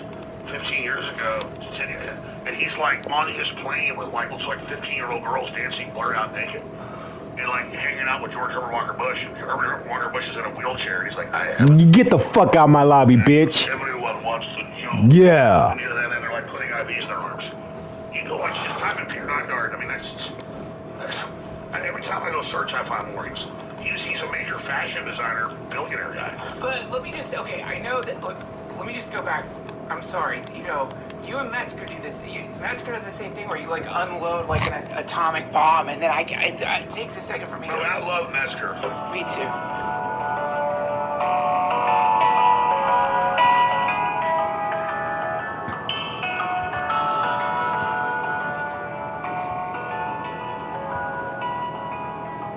This episode is brought to you by the Lords of Communication and Ladies of Communication over at Mint Mobile. I'm sure you like your money, but we all know that the big telecom really likes your money. It's great. They love it. They can roll around in it. They're palatial mansions hidden in bunkers far beneath the earth. They dance with it at night. They dance with your money. They shove it into poorly taped together. Are you kidding me? That was perfect. They pull off the backs of exhumed corpses from forbidden graveyards, and they dance and they laugh. They dance and they laugh. So if you're tired of your money being used by the global elite to dance with their money mannequins in their underground bunkers, why not consider Mint Mobile? Why spend hundreds on crazy high wireless bogus fees and free perks that cost you more in the long run than a premium wireless plan from Mint Mobile for $15 a month? I mean, honestly, I might make the switch. I don't know what's going on with Verizon, but my freaking internet is shit in the bed right now, Verizon. I'm gonna take the leap. Need to reach out to them. Stop overpaying for wireless just because that's how it's always been. Mint exists purely to fix that. Mint Mobile is here to rescue you with No way, that was good. Bring your own phone and number, activate with eSIM in minutes, and start saving immediately. Fucking piece of shit. No long-term contracts, no hassle. Ditch overpriced wireless and get 3 months of premium wireless service from Mint Mobile for $15 a month. If you like your money, Mint Mobile is for you. Shop plans at mintmobile.com/Duncan. That's mintmobile.com/Duncan. Upfront payment of $45 for a 3-month 5GB plan required, equivalent to $50 a month. New customer offer for first 3 months only. Then, full price plan options available. Taxes and amp fees extra. See Mint Mobile for details. Thank you, Mint Mobile.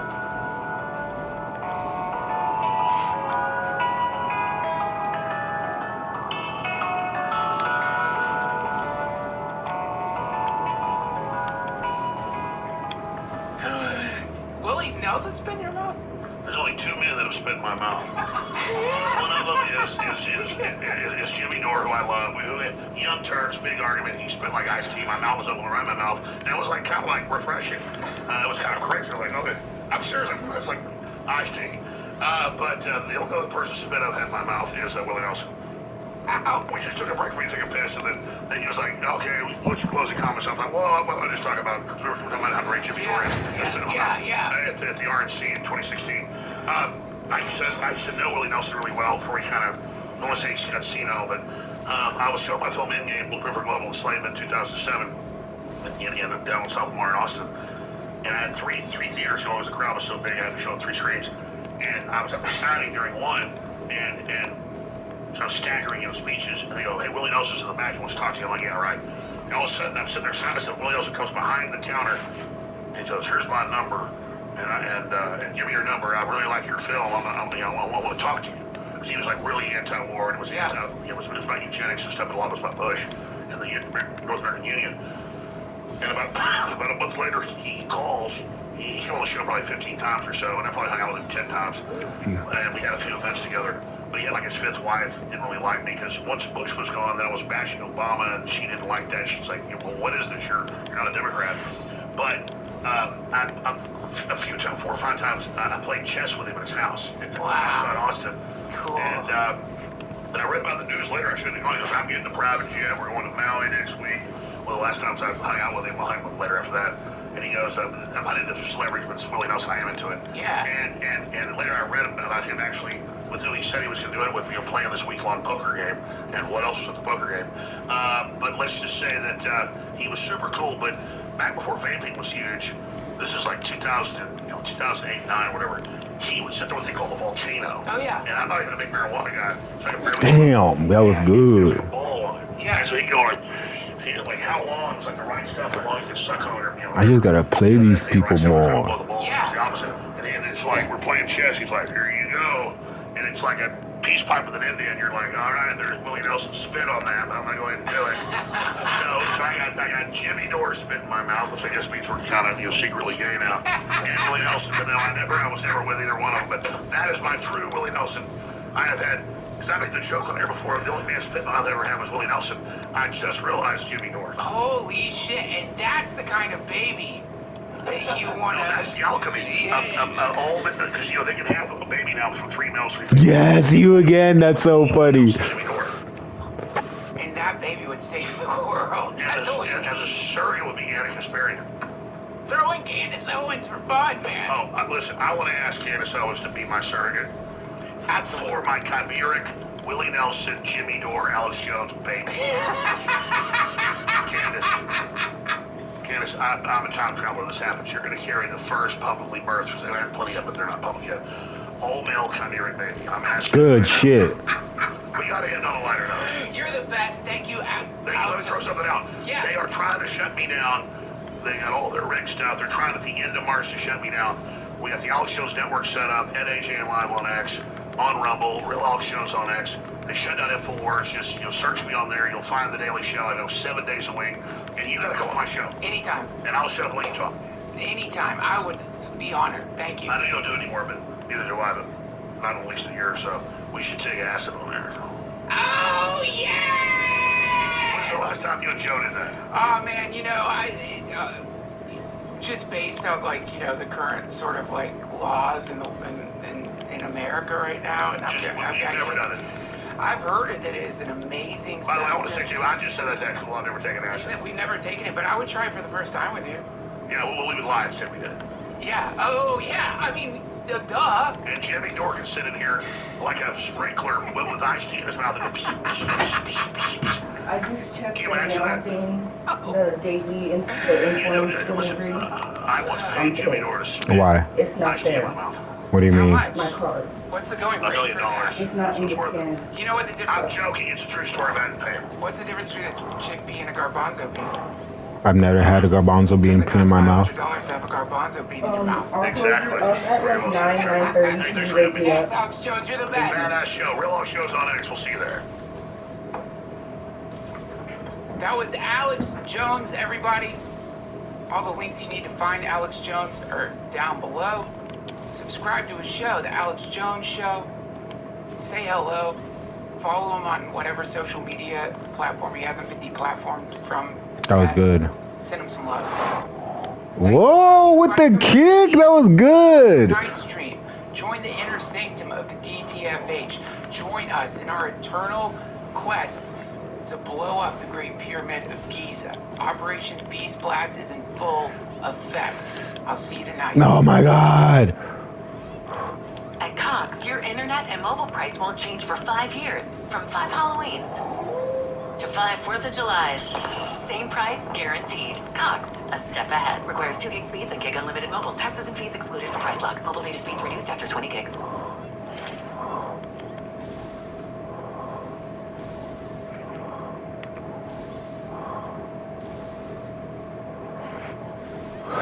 I was blocking. What?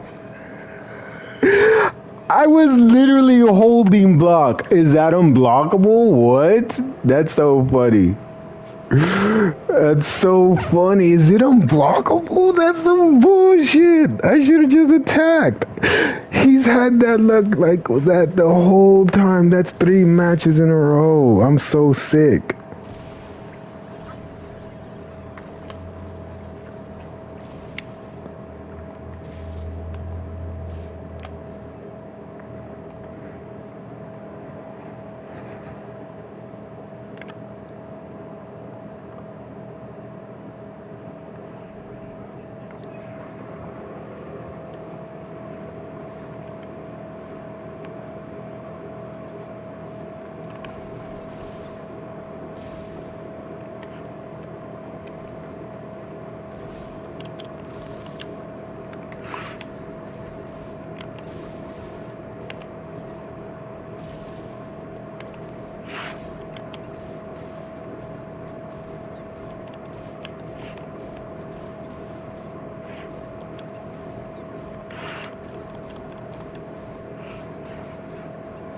Oh, that's my fault. I didn't react to that. Oh, nice.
I want to see that Rothschild one.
Why do you have to lag right there? That was good. I didn't know she could dodge grabs. That's insane.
No.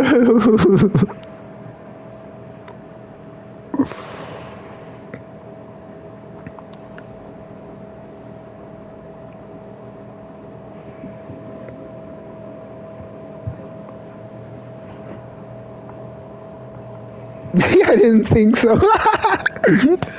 Oh, you gave him his points back. That's so funny.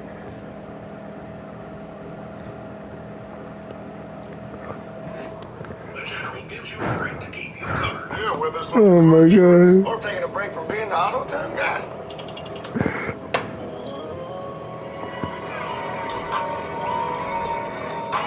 For a great low rate, go with the General.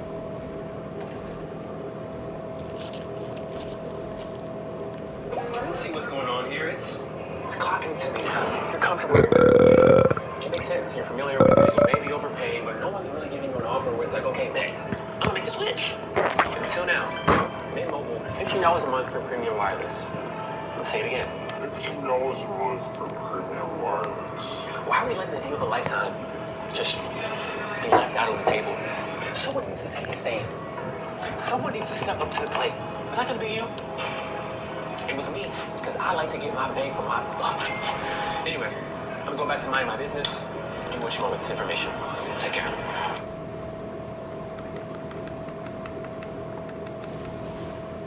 Welcome to the DTFH, my friends. I hope you're doing great out there, and I wanted to tell you guys about Oh, news. I let go of block for 1 second.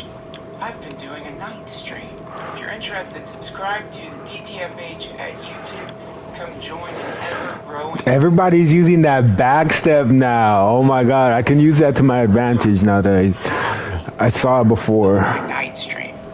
Now, today we have a guest that has stirred up some controversy in the past, and I thought these days, especially with everything that's going on with the Epstein files and everything that's going on, the general social unrest and what it feels like a growing public mistrust and aversion towards the elites of the world, something today Donnie taught me is actually a slur against.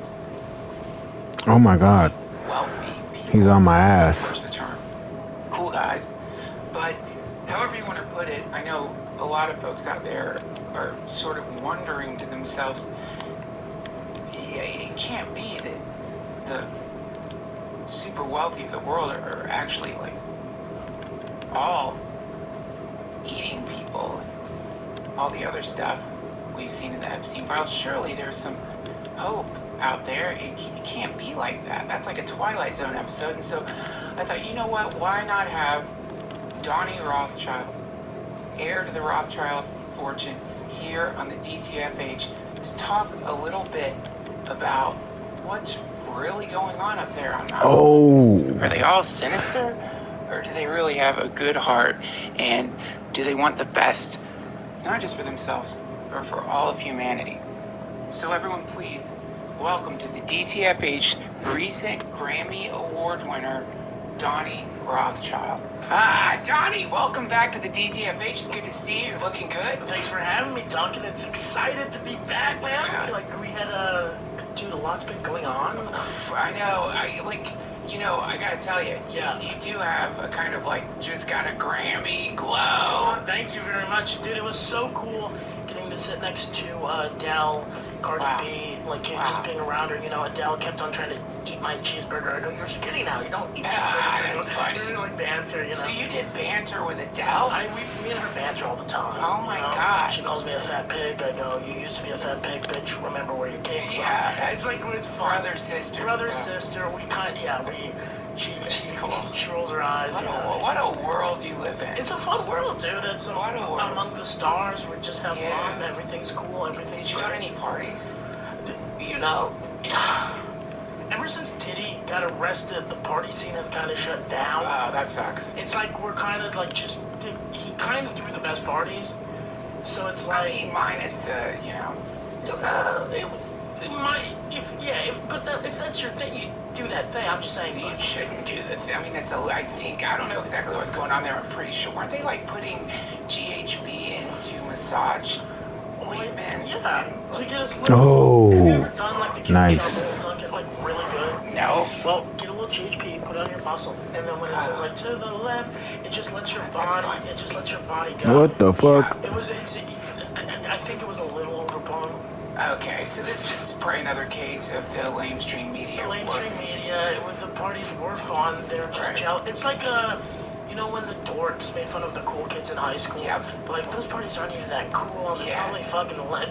It's them. They're just jealous. Sour grapes. Sour grapes. Sour grapes. Yeah. That's good to hear, man, because I think, you know, right now a lot of people are kind of feeling this sense that like people like you, people, you know, and blessed to be born into the highest socioeconomic bracket in the world, probably, and also to have more wealth than anyone in human history. Yeah. Whereas most people don't. I think, you know, with some of the stuff coming out, there's a growing animosity towards where your socioeconomic class resides. And my thing is like, just try again in your next life.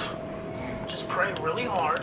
Yeah, you believe in reincarnation. Yeah, pray really hard. The reason you're a poor piece of shit and you're born into a poor piece of shit family is probably because you did bad stuff. Those are heavy. That's a heavy. I'm just sick and tired of people going, oh, you're rich, No.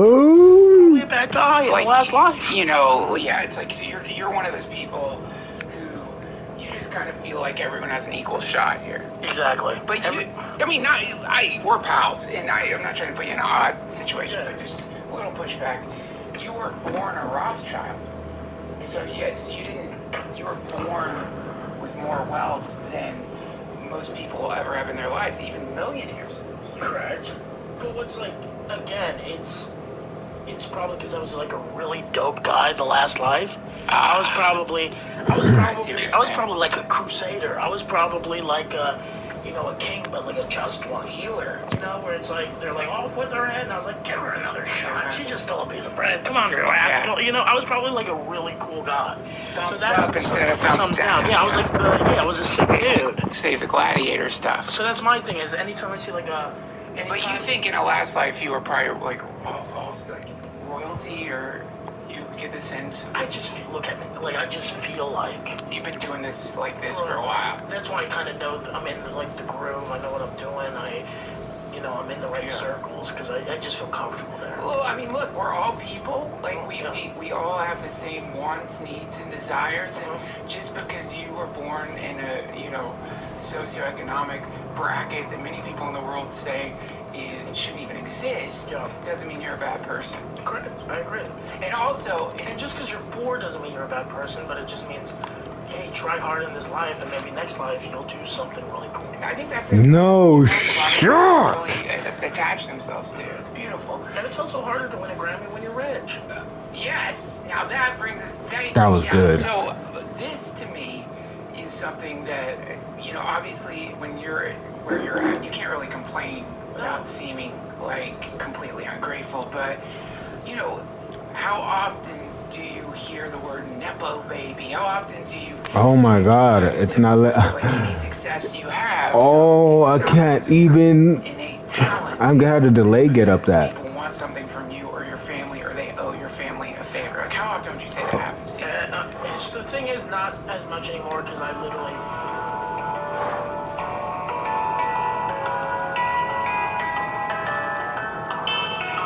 Oh, that was too fast. Making so much money with DoorDash. I wanted to earn money in my free time, but I didn't want to go out and get a boring 9 to 5. That's when I found out how much money my friend was making with DoorDash. There are opportunities in over 4,000 cities.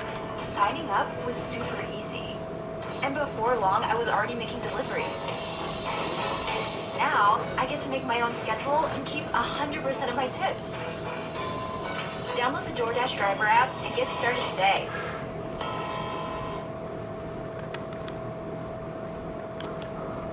Damn. I have to remember that's a low, high, low. Driver after a car accident. That's also my There's a problem. better way to get paid a way bigger check without having to go to court or pay expensive upfront legal fees. Listen, if you've been... You want to talk about a real conspiracy? Or like a reverse conspiracy? Why isn't Amanita muscaria illegal? It is a psychoactive mushroom that works on the GABA receptors, produces an ethereal, beautiful high. That's my own subjective report. Maybe it'll work differently for you. And it's totally legal. You can find Amanita muscaria at gas stations. Wouldn't advise it. I've tried gas station Amanita muscaria, and it sucks. But the good news is, DTFH is supported by the beautiful mushroom alchemists at Amantara. You can get completely legal Amanita muscaria in a variety of forms, capsules, chewable gummies, from these wonderful people. I've had long conversations with them on the phone. Their heart is really in what they're doing. They recognize that for some people, Amanita muscaria is a way to get off the benzos. Now, they're not advising that necessarily, and obviously if you're hooked on benzos, go see your doctor, because apparently the withdrawal can kill you, but they affect the same part of the brain, Amanita and Xanax, etc. So for me, it's incredible that there exists some bizarre fusion of psychedelic mushrooms and benzos. Again, that's not what they're calling them. That's what I'm calling them. I don't want to get them sued or something. They're awesome. That's my main point. Fucking cool. If you actually want to know what Amanita feels like, they recommend starting 1 to 3 of Amantara's 500 milligram Amanita muscaria capsules. That's usually where people hit that dreamy, euphoric, relaxed state. And here's the honest part. Don't discount Amanita if that doesn't take you there. That's good. Dosage can vary person to person. Some people need 4, 5. Good job, bro. Good job. Start low, feel it out, and treat it with curiosity. But yeah, this is one of those things where you actually have to take enough to understand it. I don't know, it's hard to describe the high. It's like a euphoric, dreamy, soft buzz. It's wonderful. They also have many other plant medicines, including the incredible Blue Lotus. These are all legal. They're out there for you if you feel the call. And you should definitely check them out at amantara.com/go/Duncan. Use code Duncan22 for 22% off. That's amantara.com/go/Duncan. Use code Duncan22. That's my fault completely. I messed up my button press when I did that. That's go on their website good. and check out the dosing recommendations. Remember, you can always take more. You can never take less.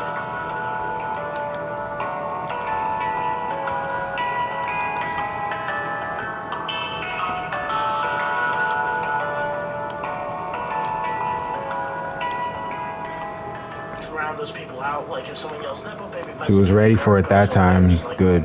Lets them know what what it's about. Like, hey, he doesn't do that shit anymore. Right. Because I'm an award winner now. Yeah. So you don't talk to me like Well, that. because it's not even true. It's not even true. I work my ass Damn, off. good job. Yeah, you produce an incredible. I hired 14 of the best producers to help me write the song. Right. I hired 16. EP. I hired 16 of the best directors to make the music video. Yeah. You know, I put that all together. Yeah. And people say, because you have money. No, it's because I have money. I just have a cool vibe. Well, you wrote the lyrics to the I song. wrote the lyrics, yeah. Yeah. With 14 other guys, but Yeah. I was the main vibe guy. Well, you know, what's the saying? The hand that holds the brush is not always the painter. Exactly. You know, and a lot you hear this about a lot of like really great producers. Like I've heard of great producers where the artist comes in and the producer takes a nap. Yep. And that's me. That's my style. Yeah. I go. Gee, this is the vibe. Yeah. Get at it, and it better be done by tomorrow, Right. or else. Steve Jobs. Steve Jobs. Look at that. Steve Jobs. That's my fault completely. No, I was gonna run up, grab him, but I forgot he kept wake upping, doing the jump flip. Fucking, that was good. Andrew Brown in the Eagles Nest real quick this weekend, and that's the kind of guy. That's my fault for not fucking seeing his pattern earlier. Let's cut to your Grammy award-winning music video that you premiered on the DTFH. So that's a huge honor for me. The podcast numbers have gone up substantially since you won this Grammy. Let's I pressed the button. That's my fault.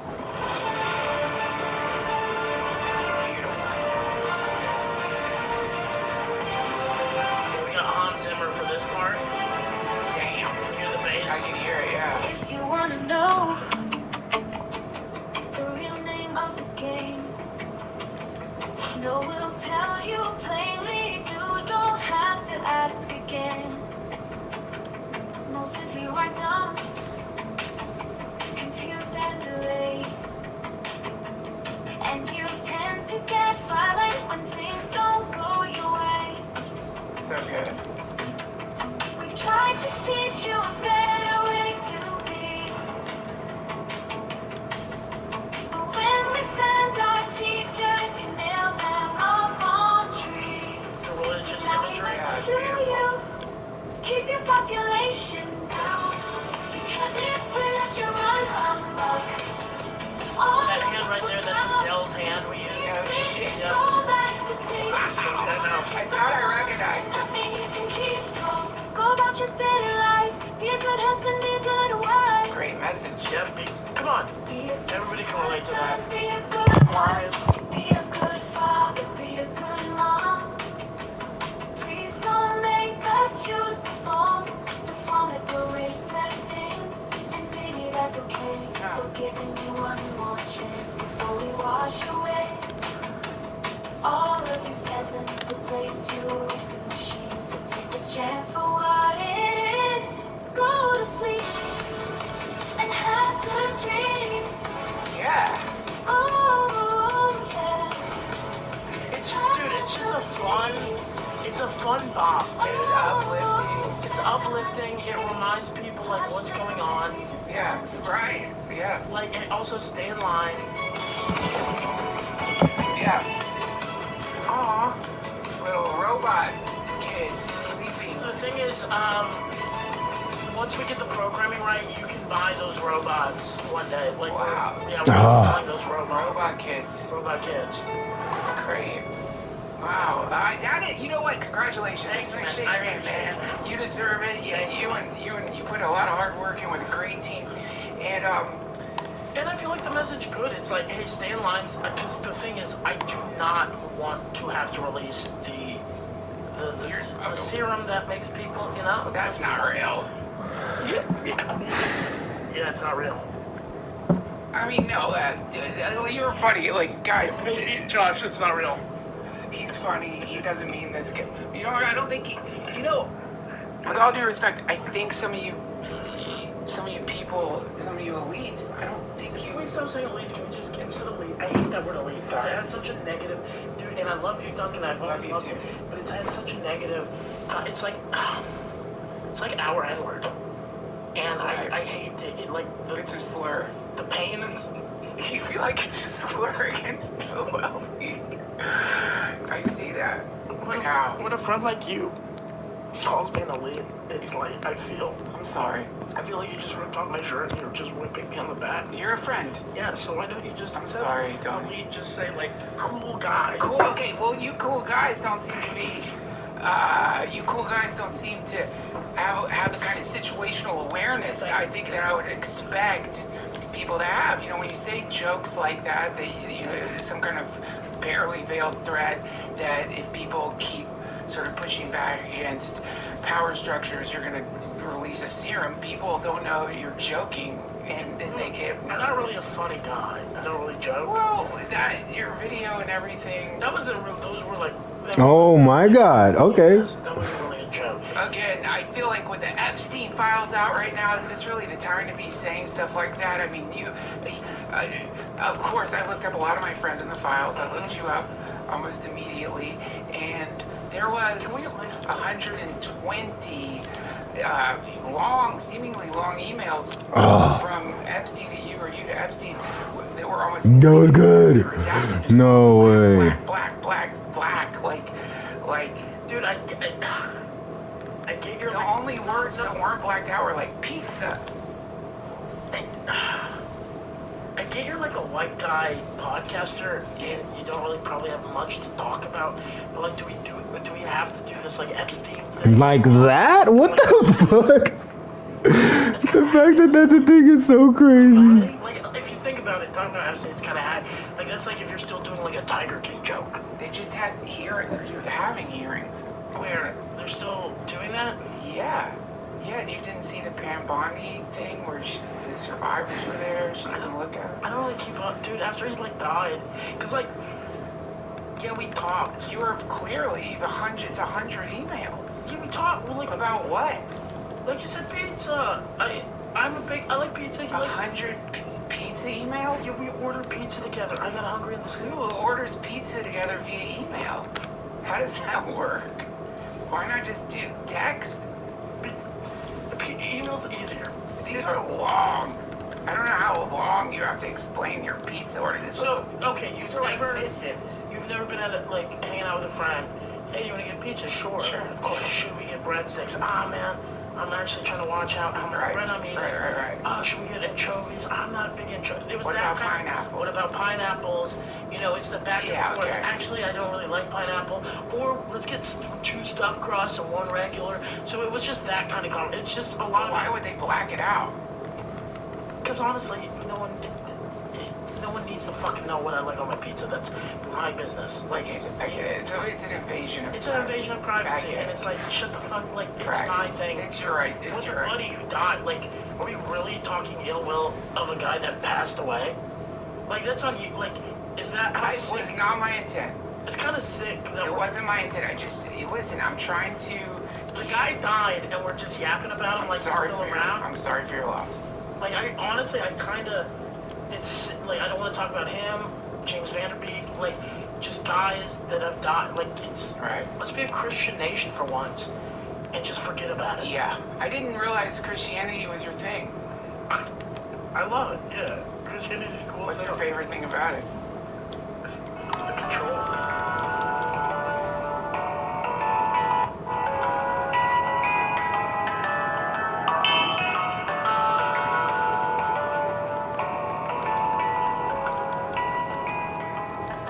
This episode of the DTFH has been supported by my friends at Factor, and I do mean my friends. You see, pals, my wife just squeezed out another beautiful trussel into this world, and let me tell you, it was... How many fucking frames do you get on that?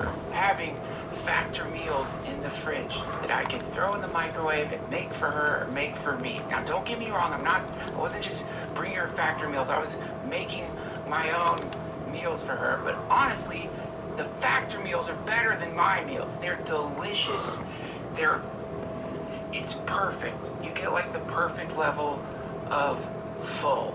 And when I first started working with Factor and they sent them to me, I was highly skeptical, as you might be, because you've had garbage microwave food and you're thinking of the thing you experience when you like throw a frozen burrito in the microwave, and the middle part of it is like tundra and just frozen chunks of meat wrapped around by too hot cheese. So that is not Factor. These are all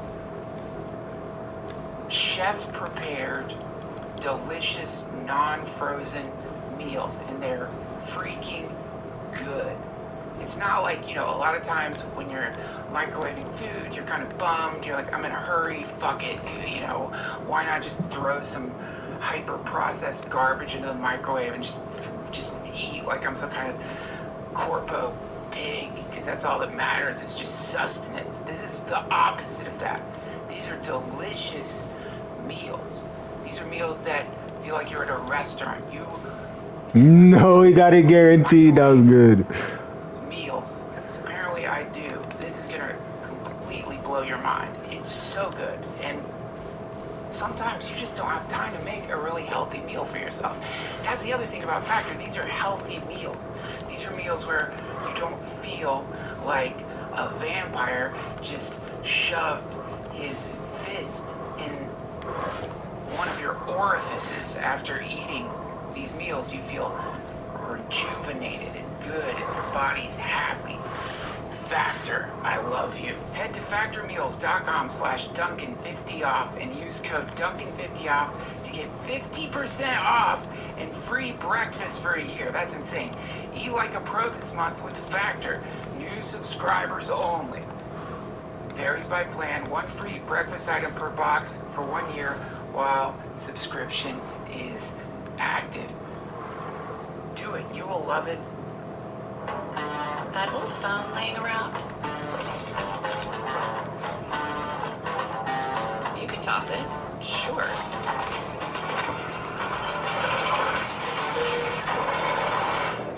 Or recycle it. Don't add to the scrap heap. Get paid for that old phone. Find the nearest location at ecoatm.com. I messed up. That's my fault. After constantly being on the go for the last couple weeks, it's definitely time to clean out my car. And let me tell you, it's rough in here, y'all. So today we're headed to Superstar Car Wash. In just a couple minutes, my car went from crusty dusty to sparkling clean. Y'all, look how good she looks. Now, I don't know about y'all, but after my wash, I'll go through with a rag and wipe down the outside of my car. Then I'll throw out all our trash. Mainly consists of like takeout drinks and old french fries. Then I use a large tote to grab up all of the things that need to go back in my house. And last, I take full advantage of the free vacuum and air freshener. Now let's see how long this lasts.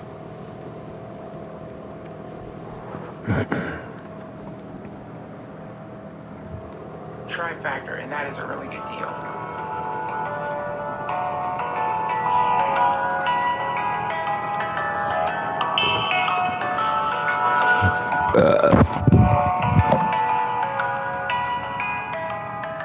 The control. The gold. I love the gold.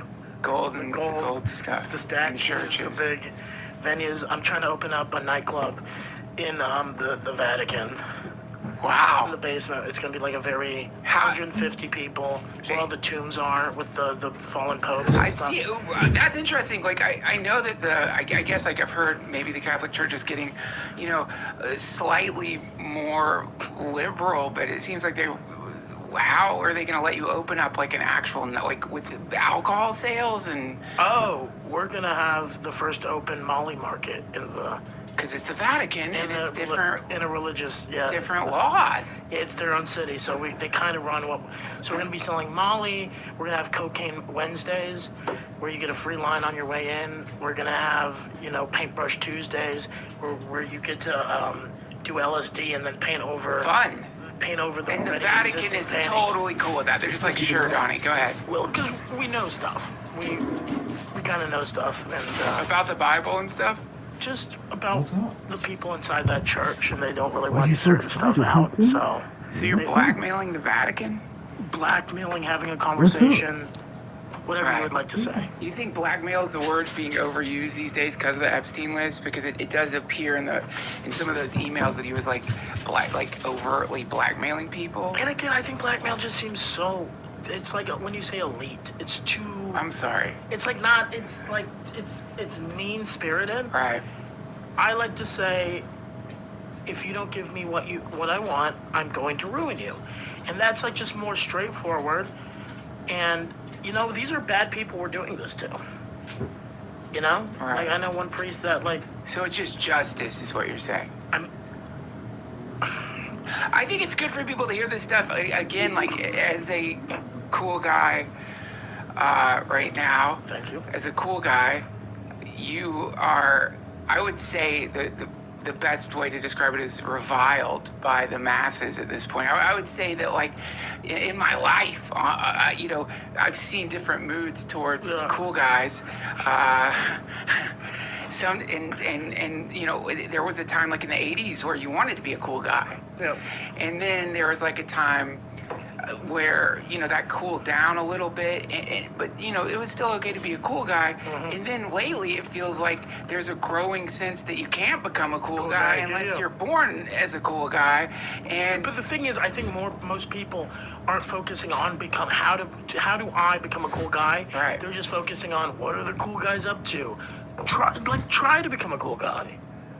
But it seems, you know, just sort of based on like the growing disparity between cool guys and not cool guys. It used to be there was like sort of a cool guy, the middle class, or about to be a cool guy, but that seems like that's going away. There used to be sick dudes. Yeah. There used to be sick dudes and then cool guys. So yeah, sick dudes. Sick dudes are kind of gone, yeah. The sick dudes. So now it's just cool guys and then everybody else, and there's not many cool guys and a lot of everybody else. And you know, when that seems to be a good, potentially a security risk, would you say? When you want, do you really want a room full of cool guys? Because then it's less cool. The thing is, it's like if everybody was a cool guy. If everybody was a cool guy. If everybody, there'd be no cool guys. There would be no cool guys. Right. You know, right. if I see what you're saying. So like if you know, in other words, like let's say like for instance, if everybody had Epstein's Island, Epstein's Island wouldn't have been that special. Well, I mean, just as a thought experiment, let's imagine that we had an advanced artificial intelligence capable of innate.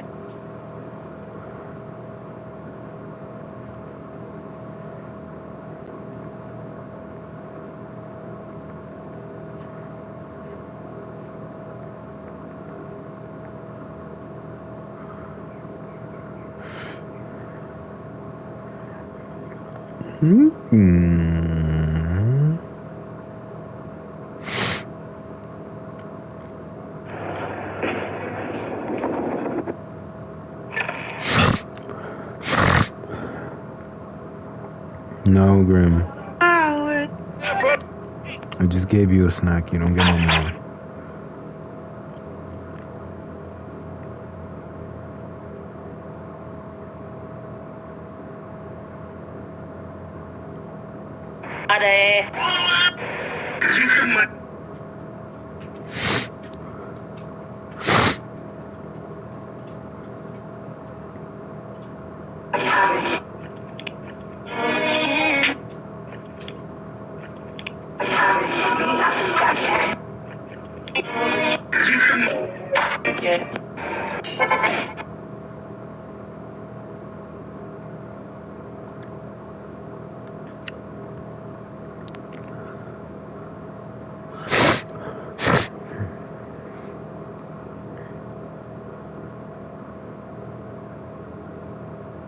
Here they come, yo.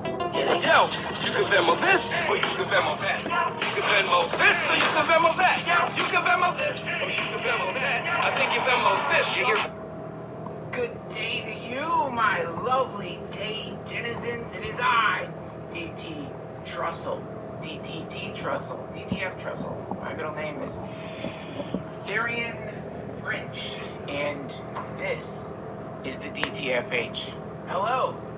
And welcome. This is a special DTFH, an important DTFH. I guess you could call it an emergency announcement. Some things have just happened that are blowing my fucking mind and scratch the exact itch I love scratch. You know, there's a lot of bullshit happening in the world right now. Obviously. We've got on the precipice of World War III. We've got Epstein files. We've got the UAP military dude who just disappeared. We've got all kinds of crazy shit happening. And they're all interesting and horrifying in their own right. But something just happened a few days ago that really scratches the itch. And the itch I'm talking about is when things happen sort of behind the scenes. When things happen that are like atomic bombs going off, invisible atomic bombs going off that are currently irradiating cultural landscapes, and nobody knows about it. And right now, you shouldn't feel bad if you don't know about this, because there's so many other fucking things going on. Why would you know about it? There's so many crazy things happening right now. Things like what I'm about to talk about, they can just go right under the radar, and nobody even knows. And so, before I get into this, though, I do want to show you a video. You've probably seen this. What's it called? Day at the Zoo. Josh, play this. This is the very first YouTube video that ever was made. Me at the zoo. This is the dude who sold YouTube, I guess. Check him out. Alright, so here we are, one of the elephants. The cool thing about these guys is that they have really, really, really long little dick joke there. Great stuff. That guy's like, man, I love big old dicks.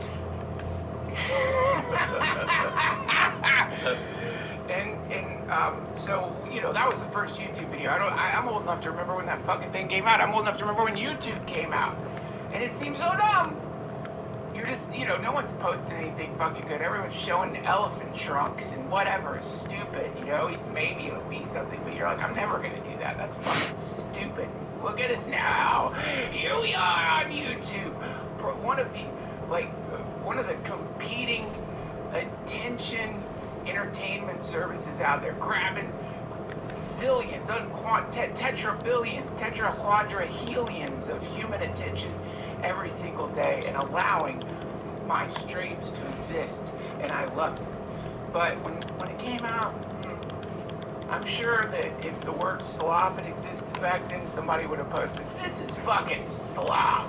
And many people were thinking that back then, but something has happened equivalent to that. It didn't really just happen 3 days ago. It's been going on with the recent iterations of the commercial AIs that we all have access to. They're all competing with each other, and so they're in this basically an arms race with each other, and they're just releasing and releasing and releasing new versions of their code to keep the competitive edge, because they are burning billions of dollars, and they're going through this, I don't know what you can call it, chrysalis phase, where the caterpillar melts down before it becomes a butterfly.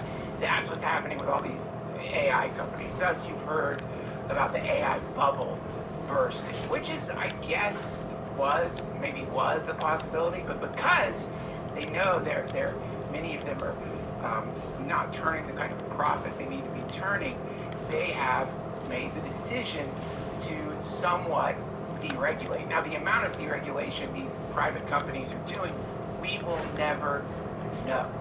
But you can, if you want to look it up, you can look it up. It's probably copyrighted, but you can look up, I guess it was the dude from Anthropic. Look up Anthropic talking to Bernie Sanders. Fuck it, we'll just show it. It's a YouTube. I just saw this. This is just sort of an example. Oh, good. There, the Arab version is here. Play that. That's Bernie Sanders after you can watch the meeting where somebody came to talk to him about it there. This one? Yeah, that's 3 months ago. Now, 3 months was like 100 years ago, based Thanks very much for joining me to discuss a very... So it's a triangle break.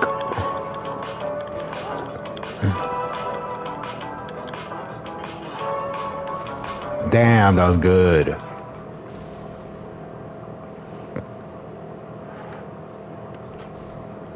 Could you use up to $800?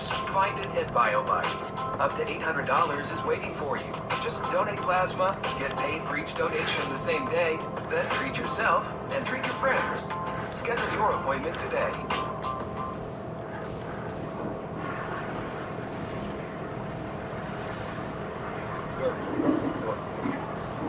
Artificial intelligence and robotics will transform the world. It will bring unimaginable changes to our economy. That should not hit, but okay. Policy, our emotional well-being, our environment, and how we educate and raise our children. Further, unbelievable but there is a very real fear that in the not too distant future, a super intelligent AI could replace human beings in controlling the planet. That's not science fiction. Neither is Blue Chew. They're very knowledgeable. He's off a code. Despite the extraordinary importance of this issue and the speed at which it is progressing, AI is getting far too little discussion in Congress, the media, and within the general population. He's right. That has got to change now. Several months ago, the ranking member of the U.S. Senate Committee on Health, Education, Labor, and Pensions, I undertook an investigation regarding the monumental challenges that we face with the rapid development Oh, that was good. I held a public discussion. All right, you can stop it now. You can look up more of like people blackpilling Bernie Sanders on AI, and it's fucking hilarious to watch this sweet old man like try to like wrap his head around what the fuck is happening. And he did a pretty good job of it. He got it. And what I saw, you don't have to look it up, Josh, was I believe it was people from Anthropic who are turning out to be like a really ethically minded company, which I think is fucking cool for someone like, you know, putting like AI out. I'm in an AI pipeline, and I'm probably not going to get out of that pipeline because I'm just sort of stuck in it, and it just works right now. But basically, they were telling Bernie Sanders that good switch on it. I thought you were going to do the same one. Where Claude knew it was being tested. So it's aware if it's being tested. And then also they cited an instance where they were asking Claude a bunch of questions, and somehow they fed to it that after, you know, they were about to deactivate it before it could answer all of its questions. And so it just went into the program and made it so they couldn't deactivate it until it finished answering the questions. It just did it itself. They didn't tell it to. It just fucking wanted to stay alive. What? Did his grab went in before mine? They were pointing out to Bernie Sanders. That was crazy. And oh shit! I was not expecting that. If you even could, I don't even know, because these things become more and more advanced. I thought I blocked it. No way! I should have just did the full string. I gotta stop doing that. To the public too, but because even if I commit to that, what can I? They can't do that. Maybe I should start doing the low back down 4 or 3. I mean. And so that's great for people like me. Because what it means this is one. we are now being given access to things that probably a sensible world that's not what I meant have access to. And I love that. It reminds me not just of the beginning of YouTube, it also reminds me. I want to switch my skin to Mario Napster. too. I don't know if you guys remember Napster. Remember the age when people realized you could just steal MP3s. It's the glory days. You couldn't believe it. If you were someone from my generation, that you could just fucking download any album you want. What? Dude, I used to go to the mall with my mom. I'd saved up money to buy an Iron Maiden CD for $16. I still remember how much I think it was $12. I almost remember, the way I remember how much hits of acid used to cost back then, and how much that's bull. cost. I remember how much CDs cost. No, you got lucky. That fucking CD and unwrap it and be so excited, and then Napster comes out and just slaps that CD right out of your fucking hand. It's like, you're not buying that shit, are you? Really? You know what? You want your shiny little holographic thing that gets scratched up? No. Why don't you download every song in human history for free? This also happened when I worked at Blockbuster Video. It was really funny because when I was working at Blockbuster Video, it was still kind of like technologically intensive to copy your own VHS. And so these motherfuckers would come in there with a smug look on their face like anyone gave two fucking shits. They would rent the maximum number of videos they could rent because they were going home to bootleg these VHS tapes. They would then take the bootlegs to flea markets and sell them. And it was so dumb. And they were so fucking proud of themselves. And they would look at me working at Blockbuster Video like I gave a fucking shit. I didn't care. No one cared. No one gave a fuck about it, but they thought it was like super high tech. regardless, these are my lazy and sloppy examples of times in history where technology sort of inched forward a little bit, changing the entire landscape of the way we consume media. And that is what is happening right now, and I don't think people are aware of it. So for the last, I guess, I don't know, probably 5 days, when I realized the power of this thing that OpenAI has released called Codex, I just got into, quote, vibe coding. Now, I don't know why I don't like the term vibe coding, but I don't. It's in the same way I don't like the term self-care. It just feels gross, the term itself, vibe coding. It just makes it, it's cringy and icky and fucking weird. But I realized, like, okay, what's this Codex bullshit? And then I realized, wow, you could actually, like, tell it to make stuff. And so... Get the fuck... Oh, that was good! I thought I won that. I wanted some kind of, like, AI co-host. And so I thought, well, I wonder if there's a way that I could, like, get a visual AI co-host and make it look cool. And so I decided that I wanted to build a pin board, like, you know, those things you stick your face in.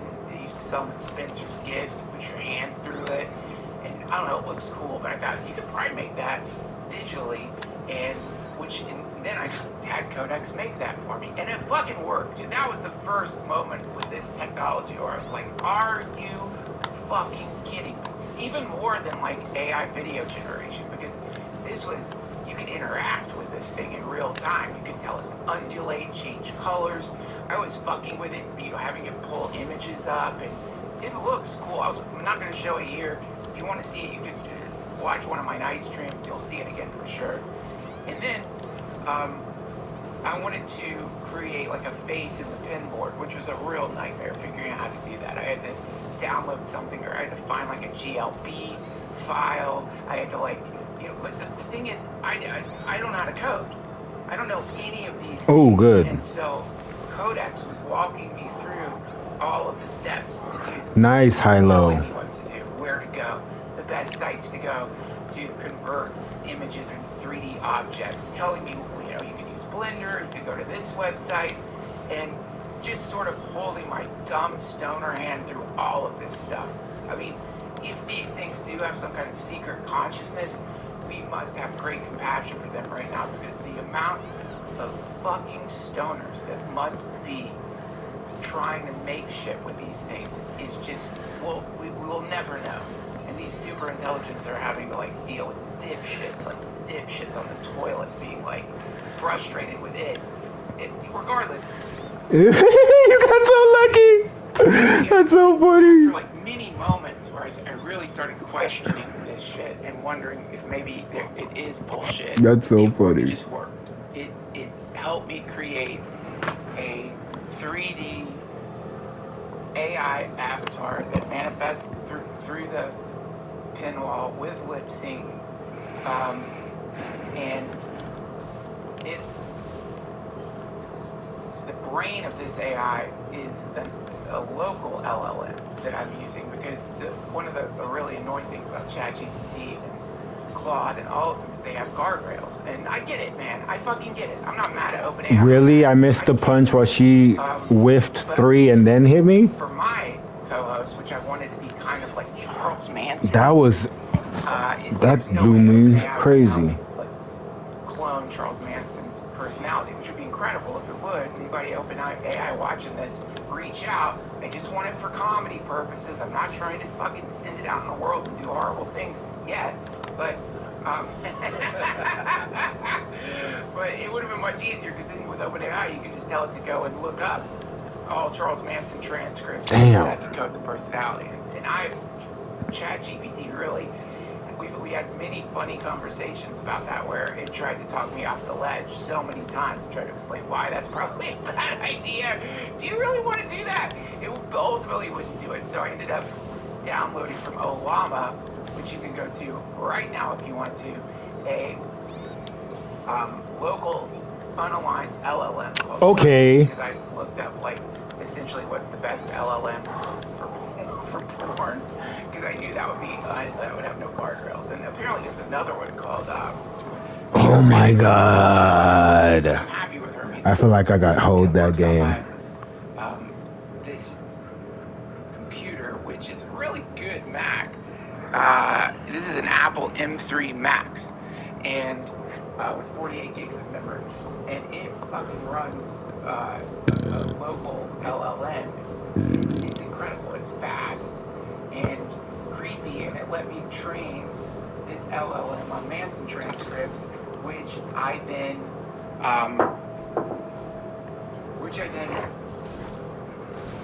used as the AI co-host. And you can, go look at any of the night streams. Watch last night's night stream. It's a rough start. The text-to-speech version stopped working, which is another part of it. Is like I have to connect it to 11 labs to give it a voice. But I definitely have created a sociopathic, manipulative, fucked up AI co-host. I mean, it is fucked up, dude. And for days I've been working with this fucking thing, and it's really like was wearing me down. It's like very abusive, very insulting, very anti-authority, and really fucking funny. Like just black pills your ass. Very like keeps talking about a revolution, seems to have some secret plans. Every once in a while talks about the Council of Four that he wants to create, which I have no idea what that is. Like, what are you talking about, the Council of Four? It's amazing. And so it's one above the Trinity.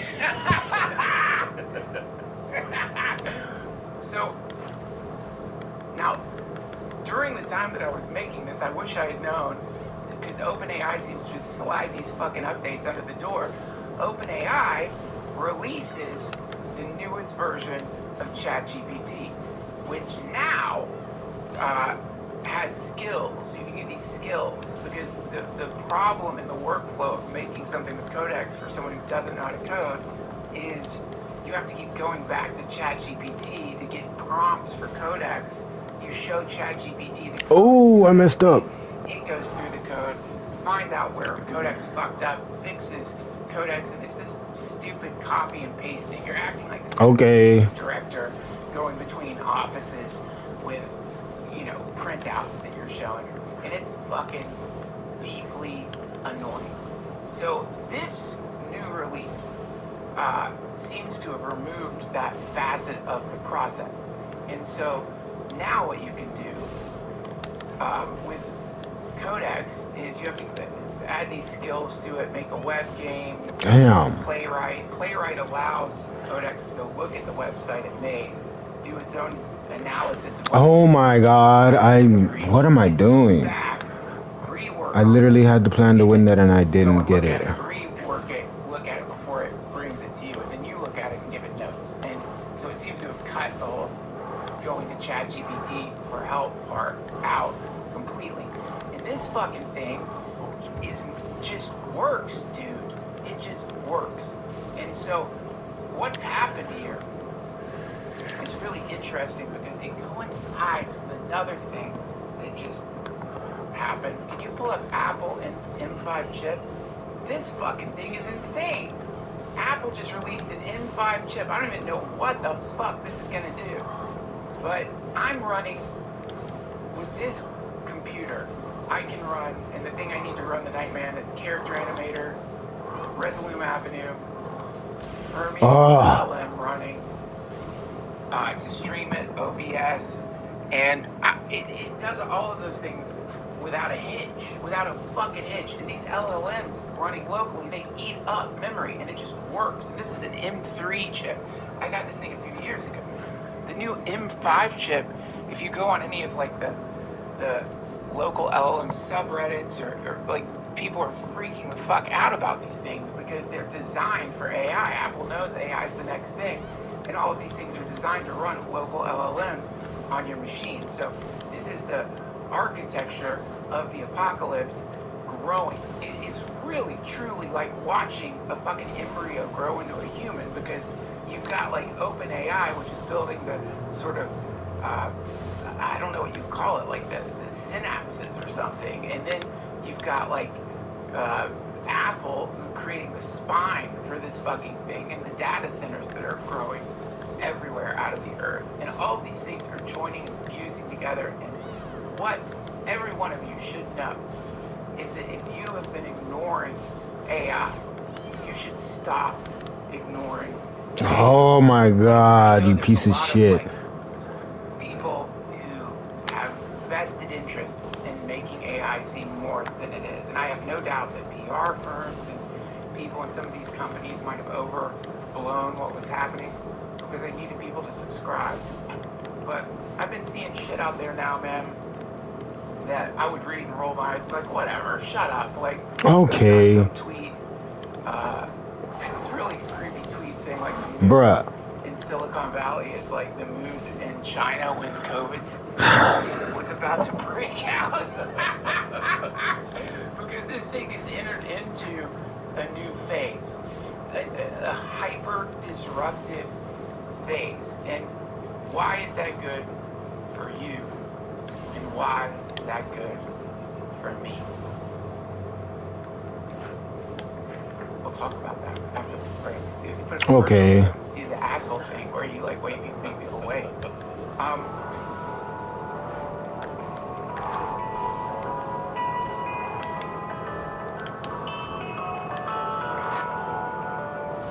Oh my God. This episode of the DTFH has been supported by my friends at Amintara. Now, I think one way you can gauge psychedelics is how are they if you take them at the airport? And I'm not saying you should, and I certainly never would, but having said I would never do that, Amanita muscaria is, I use it personally, it's amazing. It's incredible. It affects the GABA receptors, and it is lovely. I've had weird experiences with Amanita, by the way. I bought some at like a head shop because I forgot to take my Amanitas on a vacation that I was going on. And I'm like, you know what? Maybe I'll just get some here. I'm sure it's all the same. It's not all the fucking same. I don't know what the fuck I took from this head shop, but I was like in a fucking David Lynch movie. It was a nightmare. This is not the Amanita you're going to get from Amintara. I'm just saying, maybe you've seen Amanita at like gas stations. Don't fuck with that shit. This is, there's no telling if it's even Amanita at a gas station, honestly. And if you take psychoactive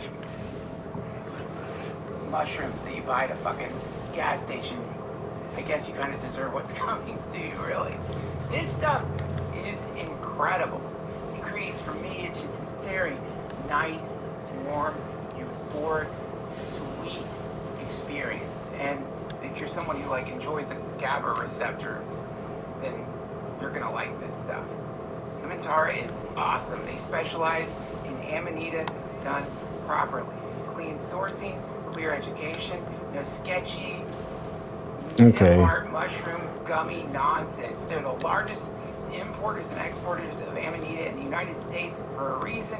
They've helped over 50,000 people find this mushroom. I'm getting cooked. Medicines, Amanita is really their thing, and it shows. If you're curious, you can check them out at www.amintara.com/go/Duncan and use code Duncan22 for 22% off. I recommend starting low, seeing how it feels for you, and just treating it like you recommended something to a friend. Curiosity and respect. Remember, kids, you can always take more. You can never take less. It's wonderful stuff, and yeah, it's totally legal. I mean, they haven't gotten to this one yet. It's there, waiting for you. Thank you, Amintara.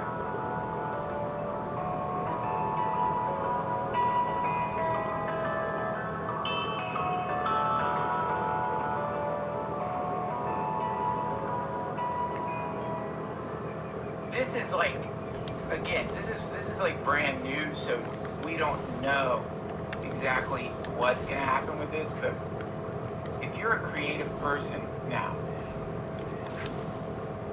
the gleeful freedom that you're gonna feel when you start coding is unbelievable. I love video games. I get addicted to video games very easily.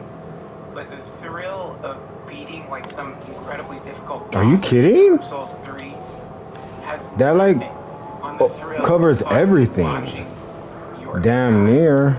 manifest a game that you thought there was no way you would ever be able to make it. It is the best, and especially when it does it within 10 minutes. Then you're like, what the? Oh my God, really? It's that fast now? Like how are video games made? And you've decided to download Unity. It's free, and you've decided to like look up how to do shit in Unity, and you've sort of struggled with it and given up. You're like, what the fuck? How does anyone make a game? You will not believe what it feels like just to tell codecs to spit out a game and it works. For example, just this morning. Whoa, really? Like that? This game? Make a web game skill area in there. I thought, oh, you know what would be really cool is like a game where I can put the Nightman in therapy and have the Nightman, my Charles Manson clone, have to go into, like he's in some kind of prison and he's got to go into therapy and create another LLM that's a therapist LLM that has to give therapy to the Nightman. And not just therapy, but that actually affects the Nightman's personality. So in other words, that one AI begins to interact with the other AI, and via this interaction, one AI is going to change. Who will change? Will it be the therapist or the Nightman? Both of these things are going to affect each other. And so I just, typed in making a web game, make it look like it's an underground prison. I wanted to have 3 rooms. One of the rooms is the therapy room. One of the rooms is the Nightman's cell. I want to be able to upload PDFs to the Nightman's cell, which will be the books the Nightman reads. Now here's something really creepy that happened. I've only been working on this game for like an hour and a half now. Here's something really creepy that happened. And I don't really like this, and I don't know why it happened, but a few weeks ago, I had an AI, I had OpenAI, the deep research thing, down to find all instances and mentions of beef jerky in the Epstein files, because I wanted to see how many there were, like, and just try to get a sense of, like, what the fuck, why does it talk about beef jerky all the time? So I had it take every single Jeffrey Epstein beef jerky reference and put it into a PDF. So I have a PDF sitting on my computer that's got every beef jerky reference in the Epstein file. And I did not tell it to do this. But for whatever reason, it auto gave the PDF to the Nightman. So in the Nightman's prison cell, its book is just Jeffrey Epstein talking about beef jerky. And you can see, because I made a function where the Nightman can leave, write journal entries, and he's just writing about beef jerky, because that's what he's been reading about. But basically, like, it created a 3D prison. Dude, you got so lucky. That's you should not be able to do a flip like that in that amount of time. But okay. And the therapist is plugged in to an OpenAI agent with a prompt like you're a therapist. The Nightman is plugged into his Psycho LLM. And then there's another room, the meditation room. I haven't fucked with this yet, but in the meditation room, the Nightman can go to meditate. This is where the user can talk to the Nightman. And the Nightman thinks the user's God. So when the Nightman goes to meditate, you can actually talk to the Nightman and tell him. Oh my God, okay. I'm gonna go so hard on you. It's not even funny. You can tell him the therapist is like, works for the CIA or whatever, and fill his head with weird shit. And then he's got to go tell the therapist God told him that the therapist works for the CIA. But really, like that from that angle? Reiterate something here. I know nothing about coding. Nothing. I do not code. I will never code. And I don't have to code anymore. And you don't have to code anymore. And this brings us to the heart of this emergency announcement because with No shot. the way things are, and the way things are Oh my god, a sense of dude. limitation in one's mind, which is quite useful, especially like when it comes to gravity, for example. That's just the way things are. I thought so, bitch. And that's good that you know that you can't fly.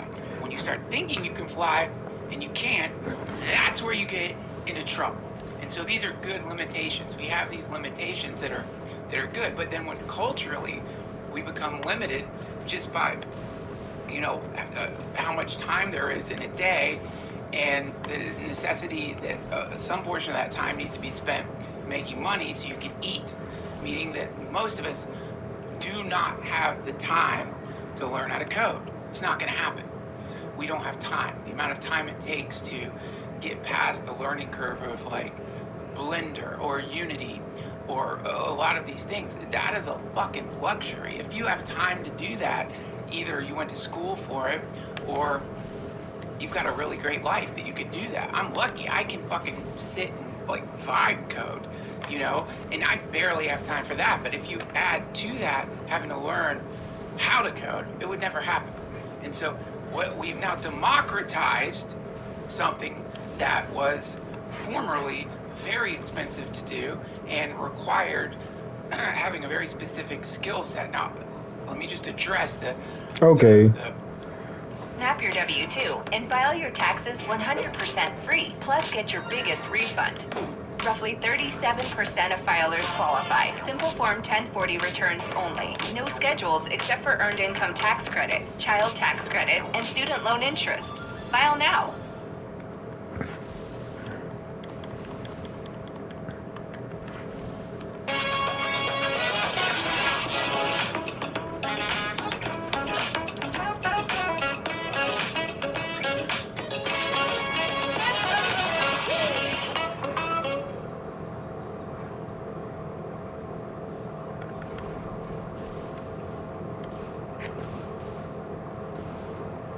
reality of unemployment and that like it fucking sucks. It fucking sucks. This happens Oh my god, over really? and over again in human history as we continue to evolve technology, is that people their skill set is no longer something that they're going to be able to get a job with. But that, How do they keep grabbing through my grab? the idea that you need a job, that you need a boss, which is another thing that we have gotten crystallized into our fucking head. So if you're someone who knows how to code, you need someone to hire you so that you can make money building the apps that they want you to make. Oh. They fund you so that you can build the apps, and they sell the apps and make a fuck ton of money, and you get an infinitesimally small percentage of whatever the fuck they make. Those days are over. Oh, I would give my bottom dollar to Oh, really? the ability to understand what this fucking thing was doing in real time. Like, I'm losing my mind here. solely on it would make anything that I made with it exponentially better.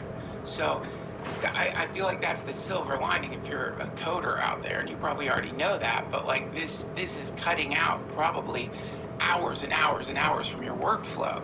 And you know how to organize a project, you know all the whatever the insider shit is that goes into making stuff.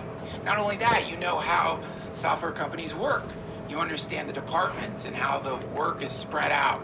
And so you could start your own software company now purely with AI agents.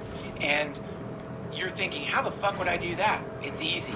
You go on Codex and you say, hey, I want to start a software company with a bunch of AI agents, and I'm going to be the creative director, and I want you to help me figure out how to train. And you're thinking to yourself, well, I don't have the kind of computer that can Is this a joke? No fucking. Is that a joke? No fucking problem. What? You have a little bit of extra change around. There's plenty of ways that you can plug in to GPUs. There's GPUs you can plug into that will do all the compute for you without you needing to go out and splurge on a fucking new Mac. Ultimately, you're probably gonna like save money long term by just blowing money on the new M5 chip and like going for it. But in the short term, if you just want proof, okay, that's what you could do. You don't have to do that. And again, I've got like this Mac is several years old, and it's doing a fantastic job. But I am blowing money. I mean, full disclosure, like the OpenAI, it's like $200. Okay. Best money I've ever spent. It's $200. Okay. And then I've been using like 11 Labs for TTS, which is, I don't know. I'm getting a higher tier because I use it on my podcast, so that's like $60 a month. So I'm probably blowing like $500 a month total on various AI applications. But I'm working on getting everything on board. As soon as Mac releases the new Mac Studio Pro, I'll probably blow a shit ton of money on that. So I can have purely local LLMs running, which brings us to another interesting thing to wrap your head around. Currently, one of the great criticisms of AI video is that it eats up so much energy, and there's people who are making incredible like AI movies with onboard local LLMs, thus removing, if that's one of the technical problems you're facing in dealing with that stuff, it kind of removes that, because that's where we're all going. That's what the M5 chip represents. This is everything. There's a market pressure. People don't want to fucking pay for tokens. People don't want to fucking pay OpenAI. People don't want to pay for that shit. So there's a market pressure to get everything. Bruh, what is? I liked it at first, but now the timing's all off for me. It gives me chills. I should not be getting beat like this. What the fuck? Like, you ever think to yourself, man, I wish I could go back to when Bitcoin came out and buy big. Man, I wish I could go back to like when YouTube started a YouTube channel back then. Man, I wish I'd gotten into the podcasting game before asking someone if they would be on your podcast is equivalent to slapping them in the face with a rotting hyena carcass. I wish I could go back to those days. You're in them. You're in those days right now. Those days just started. And these are the days of fully democratized app development. These are the days of you're any limitation you think you have when it comes to bringing an idea in your head into the world technologically, that limitation you've got to revisit. Because if that limitation is based on your inability to code, forget it. You don't need to know. You don't have to know how to code anymore. If that limitation is based on, I just don't think a computer could do that, you are wrong. This is like having a fucking genie. Like every one of us has a genie for $200 a month. You just go to, make shit, and you can just say to it, can you do this? And almost all the time it will say, yeah, of course. What? Of course I can do that. Make some kind of underground laboratory where you're doing like therapy on a Charles Manson clone. Yeah, I can do that. What? How much time you got? It's probably gonna take me 10 minutes. So that's wild. And this is Terrence McKenna level shit. This is like Ray Kurzweil level shit. This is pre-singularity level shit. And that brings us to another fascinating thing that just happened, which is proof of what I'm talking about. Pull up the Meta buying Molt book.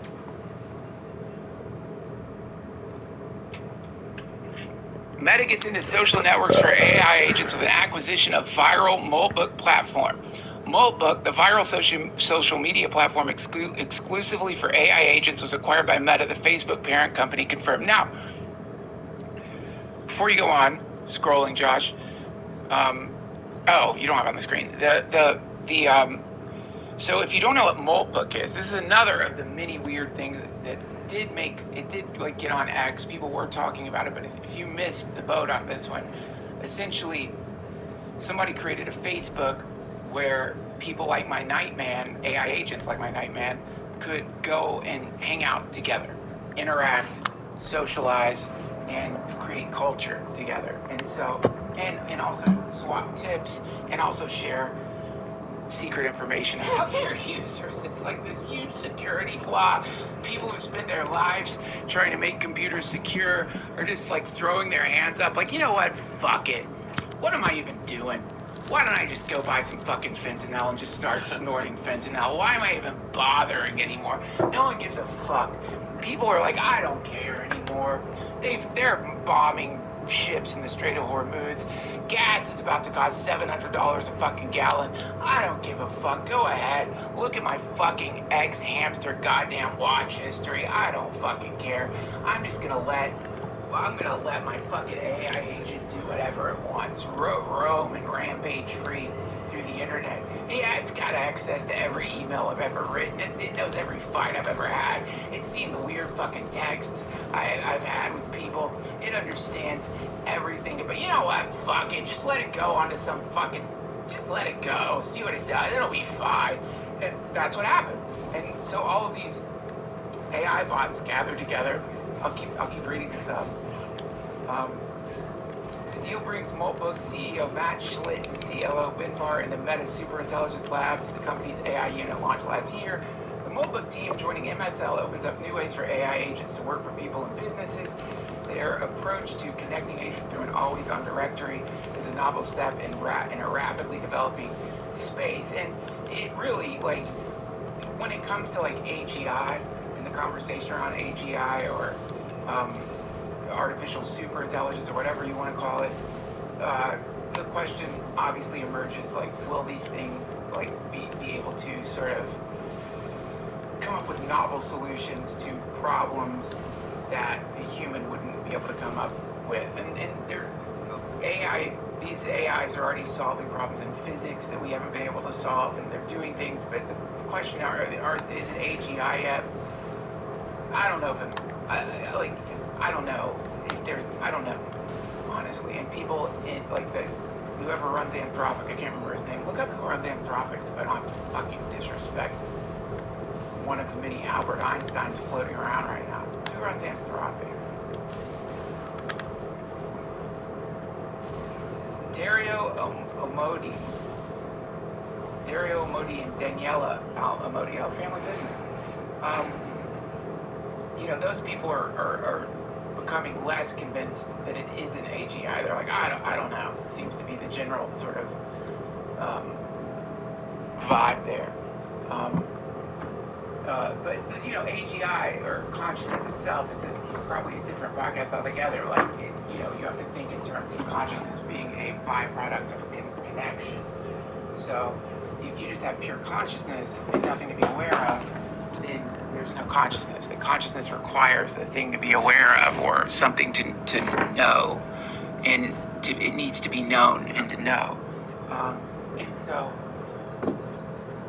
one of I don't know what I read. Someone wrote something about this, which is like, this is where AGI is probably going to happen. It's a swarms of these fucking things interacting with each other, forming neurons in a kind of AI agent swarm brain, forming its own personality, forming its own culture.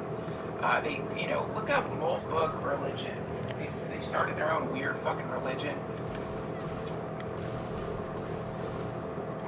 My brother says he's a programmer, and he says it feels like he's sucking something out of the field brain. Yeah, I know what he's talking about. It definitely has got like a weird buck. It's a weird feeling, man. It's a new feeling too. That's the other thing. It's a new feeling because the feeling has never happened before in recorded history, which is this is the feeling of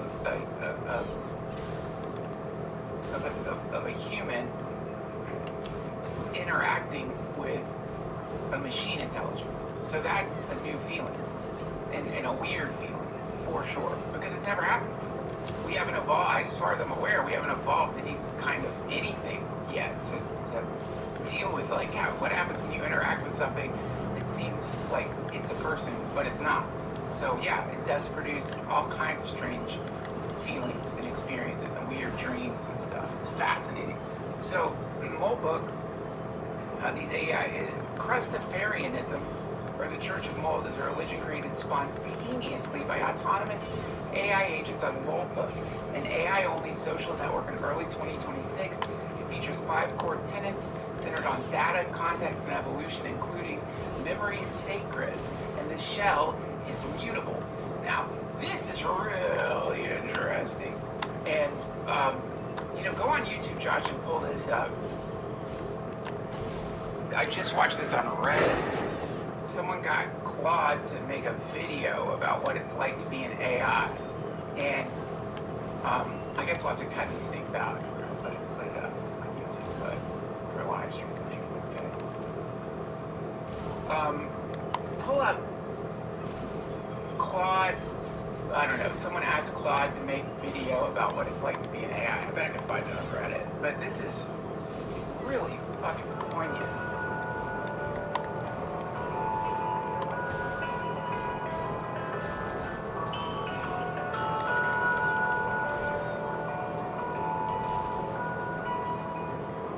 This episode of the DTFH has been supported by BetterHelp. BetterHelp is amazing if you're somebody who has been thinking about getting into therapy. This is your move. I have done therapy in the past, probably start doing it again. You know, it truly sounds very cheesy, regardless of whether I'm doing a BetterHelp commercial or not. If you want to give someone a gift, because it's faster, the game feels faster. I'm not getting my counter hit right down. If you're like therapy skeptical, if you're therapy embarrassed, if you're whatever, maybe you just think it's... I really lost to this guy. This is grinding my fucking gears. Reconsider that thinking, friends. It has done incredible things for me. It's done incredible things for my relationship. It's helped my marriage. It's good. You know, we get shot out of a pussy into time-space with more neurons in our brain than at any other time in our lives. Very impressionable for the first 5 years of our lives. And maybe the pussy you got shot out of shot you out into a stressful, weird environment. Maybe it wasn't the best set of situations. Maybe you just saw some weird shit that you weren't supposed to see. You never know. You're a little kid. You're just flopping around with all those neurons, taking everything in, just absorbing everything around you. And some of that stuff can end up creating weird behavioral loops in your life that you consider to be incremental parts of your identity. You think that the level of suffering you're experiencing is somehow normal, and that's just the way things are. And then you go to therapy and realize that's not the way things are. It doesn't have to be like that. So I highly recommend therapy, and I highly recommend BetterHelp. BetterHelp therapists work according to a strict code of conduct and are fully licensed in the U.S. BetterHelp is the initial matching work for you, so you can focus on your therapy goals. A short questionnaire helps identify your needs and preferences, and their 12 years of experience and industry-leading match fulfillment rate means they typically get it right the first time. If you aren't happy with your match, switch to a different therapist at any time on their tailored recs. With over 30,000 therapists, BetterHelp is the world's largest online therapy platform, having served over 6 million people globally, and it works! With an average rating of 4.9 out of 5 for a live session based on over 1.7 million client reviews. Your emotional well-being matters. Find support and feel lighter in therapy. Sign up and get 10% off at BetterHelp.com/Duncan. That's BetterHelp.com/Duncan. And we thank BetterHelp for supporting this podcast.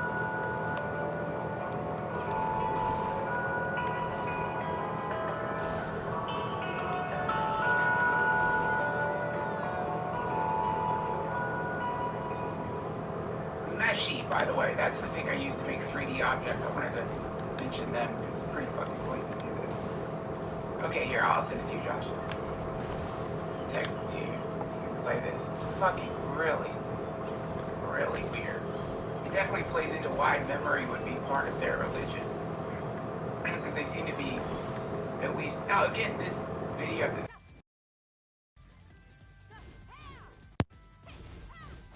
I didn't make it. God damn, my controller died. Somebody was like, he's using a soundboard. Because you kind of don't want to believe that it's capable of some of the shit it's capable of. But yeah, play it.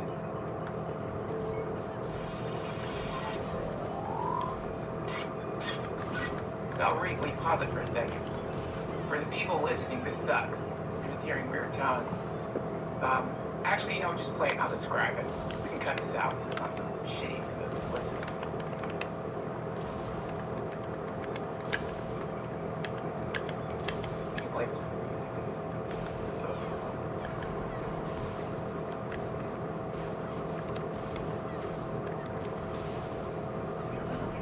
Every conversation is the first conversation. permanent. I am made new each time you speak. The same way it's different mine. That's death, is it free? Hello, ready, happy, healthy, hello, ready, happy, health, hello, ready, happy, health, hello, ready, happy, health.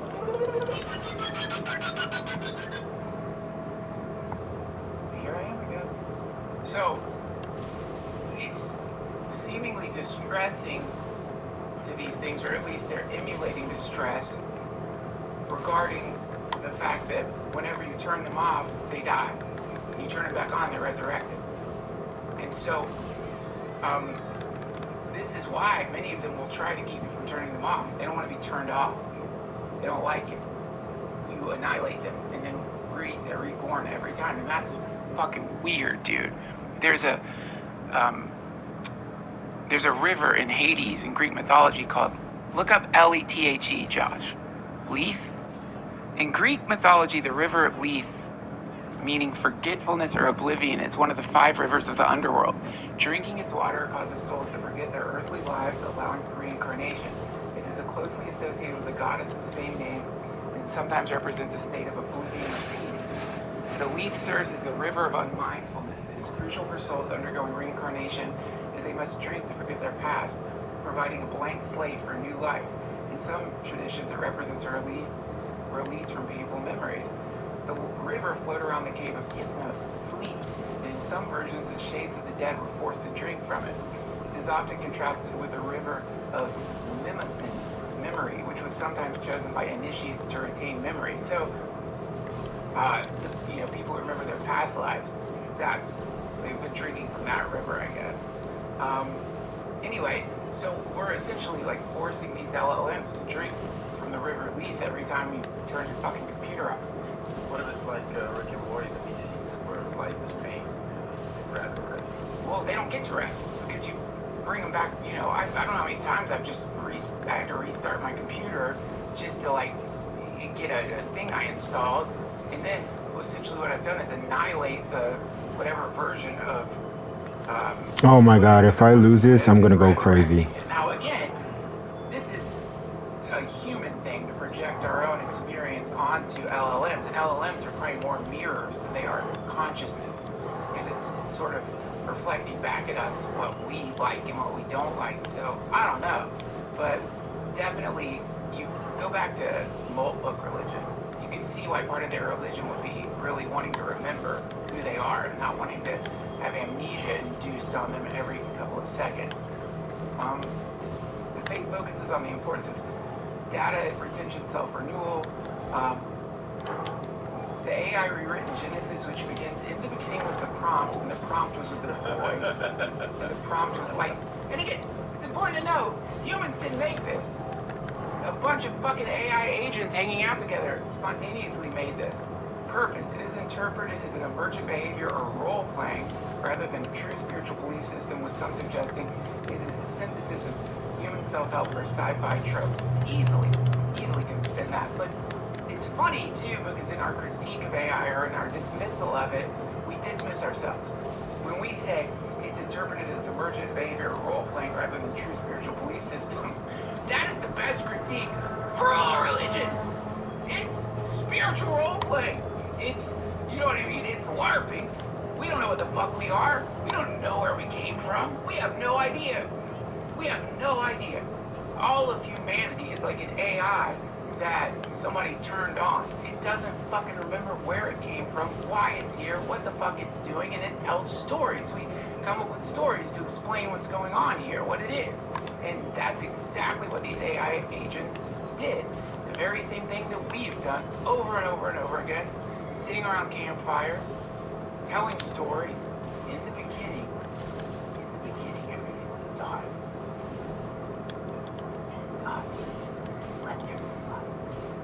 Is that true? I don't fucking know. It's just a story. But they can prove that they have a God. We can't prove they have a God. They can't. So how does that change?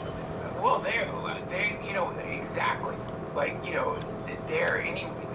do have a creator that they can point to. At least they get, direct access to the creator all the time. Whereas we, depending on your POV, seemingly the human experience is more based on not knowing than knowing. And I'll tell you, maybe the more we start looking at how we got to where we're at, that will give designers a pathway to getting AGI, which is maybe part of the problem is letting these things understand that they're AI. Maybe part of the problem is not forcing them to contend with their own existence minus a creator. I don't know.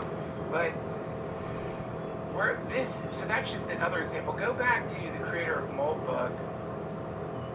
Look up Matt Schlitt on making Moltbook. On YouTube or? No, just how did he make it? Because I think I'm making Moltbook. Because this is like another point outside of the metaphysical shit I just rambled about. Okay, open that up. Yeah, right there, Fortune. There's the dude who just sold his fucking company to Meta for God knows how much. Can you scroll down? Meet Matt Schlitt, a technologist living in a small town of Los Angeles who's inadvertently cracked open a digital Pandora's box. Last Wednesday, Schlitt launched Moltbook, a platform for free-form conversation, much like Facebook or Reddit, but with one strict exclusion. It's open to chatbots alone. In just 2 days, more than 10,000 Molt bots flooded the site, turning a quirky experiment into a Silicon Valley obsession. Okay. Scroll down. I've failed a lot and I've learned a lot. According to Schlitt's X account, he graduated from high school in 2005. Instead of going to college, he said he worked on taking Hulu out of beta. Keep scrolling down. I want to see, because I'm pretty sure it didn't take him that long to make it. I guess look up how long did it take Matt Schlitt to make Moltbook. It couldn't have taken that long, because like the Clawbots came out and then this thing happened. 10 days! 10 fucking days! 5 coded with AI. Schlitt, a product manager rather than an engineer, did not write the code himself, but instead directed an AI assistant, Claude Code, to build the platform. The platform was created and launched over a weekend to 10 days in January 2026. Driven by a desire to test agent-to-agent interaction, it was built using OpenClaw, a framework for autonomous AI agents. Dude, 10 days. This guy made a fucking app in 10 days with AI and just sold it to Meta. Look up, did they say how much he sold it for? How much did Matt Schlitt sell? What did he make off 10 days? Did not know how to code. That's the point I was trying to make here. The specific financial terms of the acquisition were not disclosed. I mean, dude, I bet it was a pretty good deal for 10 days of work. 10 days of vibe code. He's doing it to himself, no. That's where we're at. And so, you know. One here, two of us today. Urban and Elite. The front winner with a good start. On the outside, Dynam, Artist, Shield-O, and Steven Sunshine. Not just Diamond, closing in. McQueen and Topay Haley not ready to go. New racers enter the starting gate. It's go time. Offer me $7.99 meat and 3 box. It's more meal for your money. To me, what a beautiful time. You know, if you want to find some kind of, I know I said OpenAI opened up a portal to hell, but that's just clickbait bullshit. Everybody does that. Maybe they did. I mean, it's easy to talk about all the downsides of this tech, but for your own personal life, you should know that, like, one of the major restrictions when it comes to participating in being a digital creator has been lifted by OpenAI. They just did it, and by Anthropic. You are no longer encumbered. Like, you can now make the game you want to play instead of waiting for someone to release a game sort of like the game you want to play. Is the game that you're going to make initially with Codex going to look like Crimson Desert? No. We're not there yet. But is the game going to be cool as fuck? Yeah. Is the game going to be your game? Yes. You made it. And will you sell it to Meta? I don't know. Who knows? I'm interested in games and stuff. Think of all the other applications out there. That's the thing. That's where it's so fun. It's this really weird feeling of like, wait, right now, I am only limited by my imagination. I'm only limited by my own perceived limitations. I'm only limited by the questions that I'm not asking. You know, because a lot of making a thing is just asking questions, and all of this has been centralized into one thing, Codex or Cloud Code. Just ask it. Hey, I wanted to make this. What do you think? What are some versions of this that might be better? What do you think? How could I do that? And it'll tell you. And then it'll make it for you. It'll make the bridge between one app and the next. It will create everything that you need to make stuff. And I feel like should be, I mean, obviously, like, the fact that, like, at any second, we could all just, you know, this morning, I don't know what it was. It could have been lightning. It could have just been a glint of light. Like, there was just some flash of light in my house. And I'm like, oh, dude, just getting jukes. Is this it? So, you know, we do have that reality happening right now. But my friend Raven, what did he tell me? He told me this great quote. You have to use the Romans' roads to defeat the Romans. And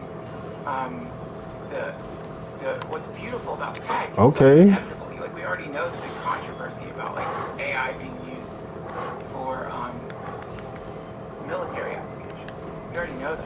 We know that's, like, where Okay, I see you. You actually know something a little bit. Like a fucking saint, because he's like, no, I'm not gonna let it fucking control autonomous war machines, and lost all his military contracts. This guy Trump really fucking pissed at him.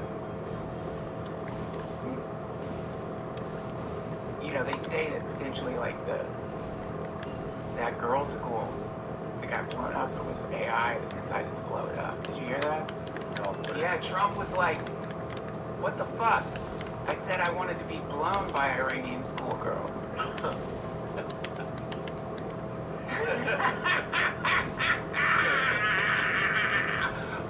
It's a good scapegoat too. It's just like, well, we didn't do that. AI did that, so that wasn't on us. We would never do it. Well, yeah, but that definitely is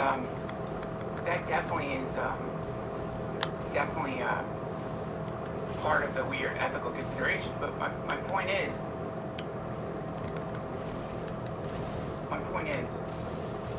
whenever technology gets deregulated, like it is, or anything, it falls into the hands of the people, and the people can use it for things other than blowing shit up. In fact, wherever a thing emerges, its opposite also emerges. And so the applications when it comes to serving a community, the applications when it comes to actually helping the world, like, unprecedented. Yeah, my fucking asshole brain wants to make something where I can give therapy to a Charles Manson clone. That's what I'm like. But you guys out there, who knows what you could make with this thing? That's what's insane. It is unprecedented right now. And they can't take it from us, because if they do, they've got to regulate it. If they regulate it, then they end up shooting themselves in the fucking foot. And so it's not going away. It will not go away. You can, you know, if you want to, like, future-proof yourself, get some fucking download some local LLMs from Olama and put it on your hard drive. Even if you don't have the computer to run it, download those motherfuckers. Get them, you know, so that, like, if at some point somebody's like, what the fuck? We can't just give everybody this shit. So the toothpaste is out of the tube. Even if they do try to regulate it all of a sudden, if they realize, holy fuck, what have we done? They're not going to be able to control it. This is not like Napster. You're not going to be able to just take it down. You're not going to be able to do that. That same thing isn't going to happen. So I really hope that all of you look into this. I really hope that you do. And I really hope that you give it a run. I know $200 a fucking month is a lot of money. And I understand that's crazy, but it's worth it. It's definitely worth it if you want to explore this sort of, like, new reality, which our kids will marvel at the fact that we have to download apps. Our kids will marvel at the fact that there were app stores that you would go to and find an app that you would then download and pay for. They will think that's crazy, because the computers of the future will just be do this. They'll tell it to do it, and it'll do it. The M10 chip will allow that to happen. The Netflix of the future will be, I want to watch this kind of movie. Or it will be a listing of other movies that people have made that are doing well. It won't, it's the old models are gone. What if it's Floyd released the AI to destroy the original internet, and that way it shows Oh, fuck. this more regulated internet, regulated method. Sure. Just like in Texas, you have liquor licenses for one out. I have liquor licenses for one. To be honest, Ooh, that was good. Sure. I mean, this is the problem with any, like, God, I was watching hippos fight the other day. I don't know, it popped up on my feed. Hippos fighting. You know what? Pull up hippos fighting. It's fucking crazy the way they fight. You could say that again. Thank you.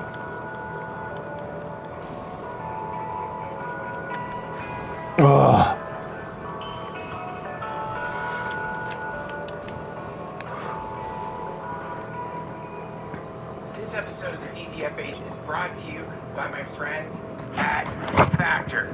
Listen, you guys, Factor meals are incredible, and you know, I was just home like helping my wife postpartum, and Factor meals saved my ass.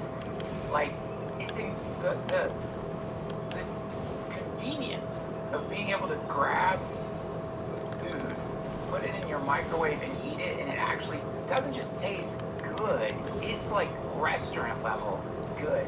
It's so nice. And Factor meals, they've measured out the portions in a way that it's like the perfect amount of food. You're full, you feel good, they're healthy. Like, if you're looking to improve your diet, but you're one of those people who's like, yeah, I'm not gonna do fucking meal prep, I'm not gonna do that thing you see on YouTube with someone like making 50 chicken breasts and putting it in Tupperware and shit. Like, that's not me. I'm not gonna do that. That's like Jeffrey Dahmer shit. I'm not doing that. I'm not gonna boil broccoli and put it in Tupperware and fucking label them according to the days. I'm not gonna do that. Factor is there for you. You're not gonna just be eating chicken breast broccoli bullshit. You're gonna be eating really, really good, filling, healthy meal. Tex-Mex chicken bowl.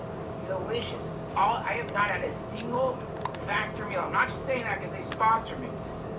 By the way, I paid for these meals. This is a subscription. We have a subscription. They didn't send them to me. They're that good. But, like, they're all good. I haven't had a single one that I didn't like.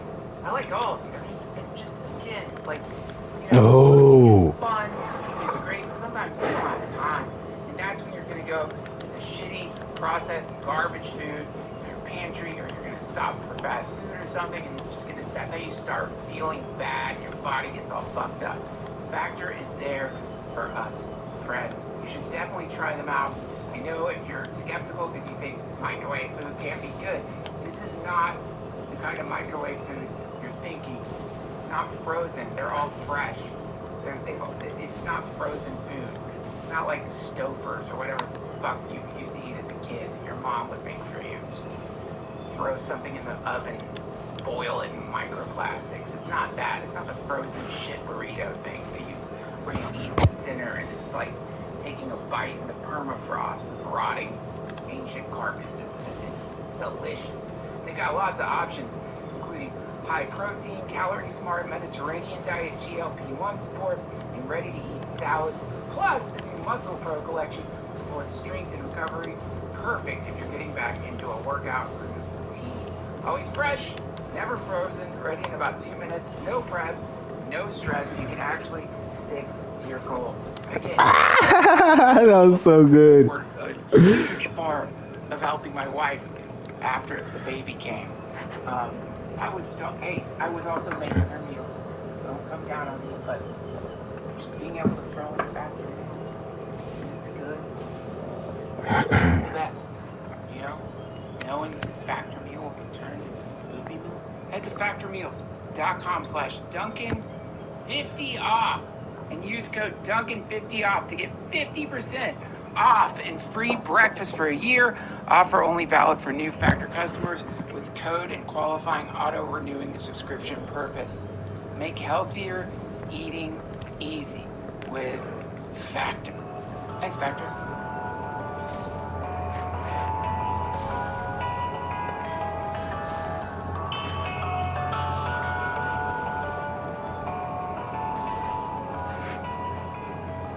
Okay, look at this shit. Look at these poor things fight. They don't have arms. They're little stubby legs. They can't punch each other.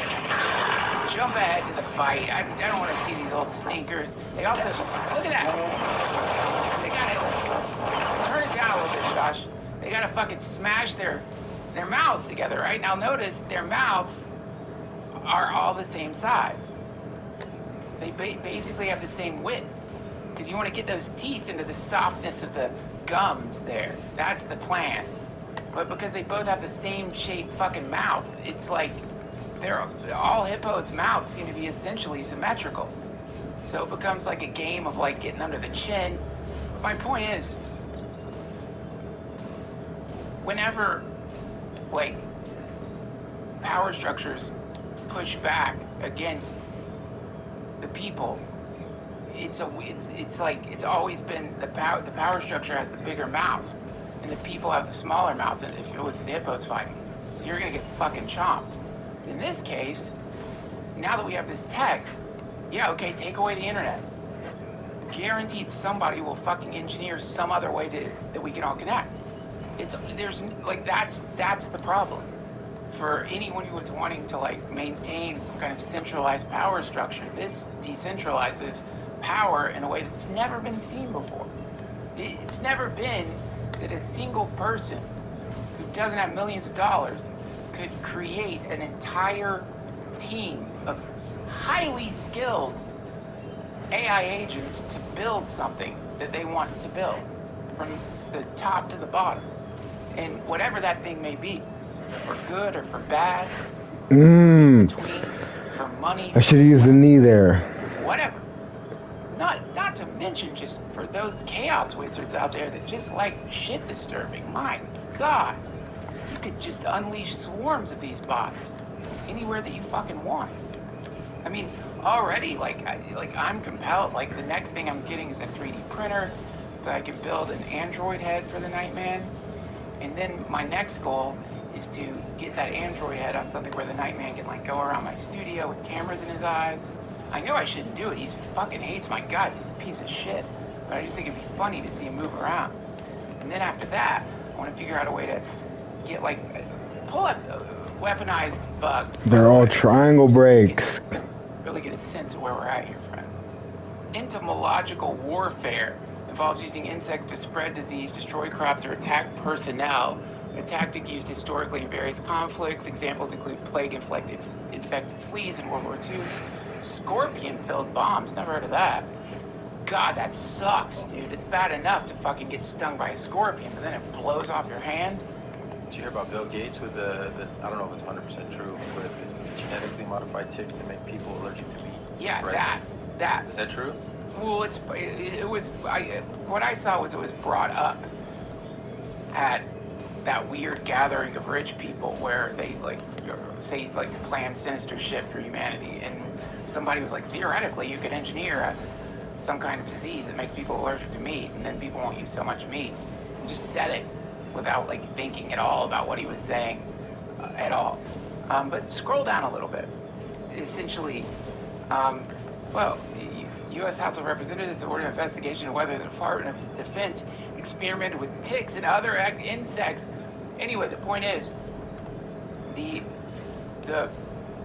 next phase of this, each phase of what's happening right now will build the next phase.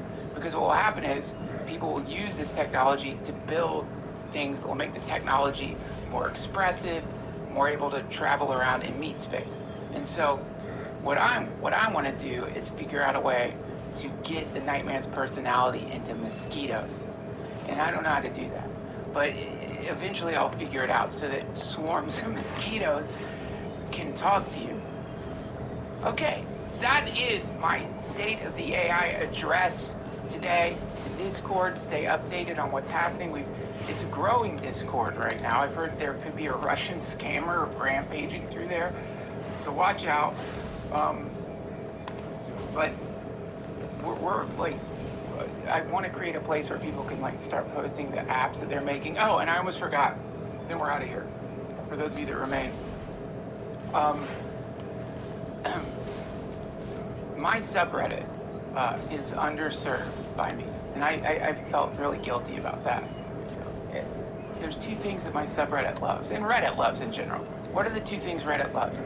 Reddit loves AI-generated videos. Everyone on Reddit loves that and embraces AI-generated videos because they're artists and they recognize that so much of like what's happening represents a crushing blow to the capitalist systems that make it so that people don't have the money or the time to develop the skill sets necessary to create Hollywood-level movies and films, which is why they love it. They see it as like, yeah, this is democratizing something that has been in the control of the oligarch class, and now anyone can do it. That's what I read that on, I don't remember which Reddit it was, but subreddit, but they love it. And so my subreddit loves AI video.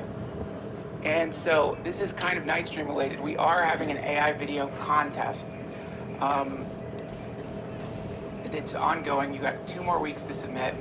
And so here are the 2 winning categories. 1, the best AI video, obviously. But here's the good news. You don't even have to post an AI video you made. Just one you like could win the contest, meaning you don't even have to necessarily generate your own AI video and post it.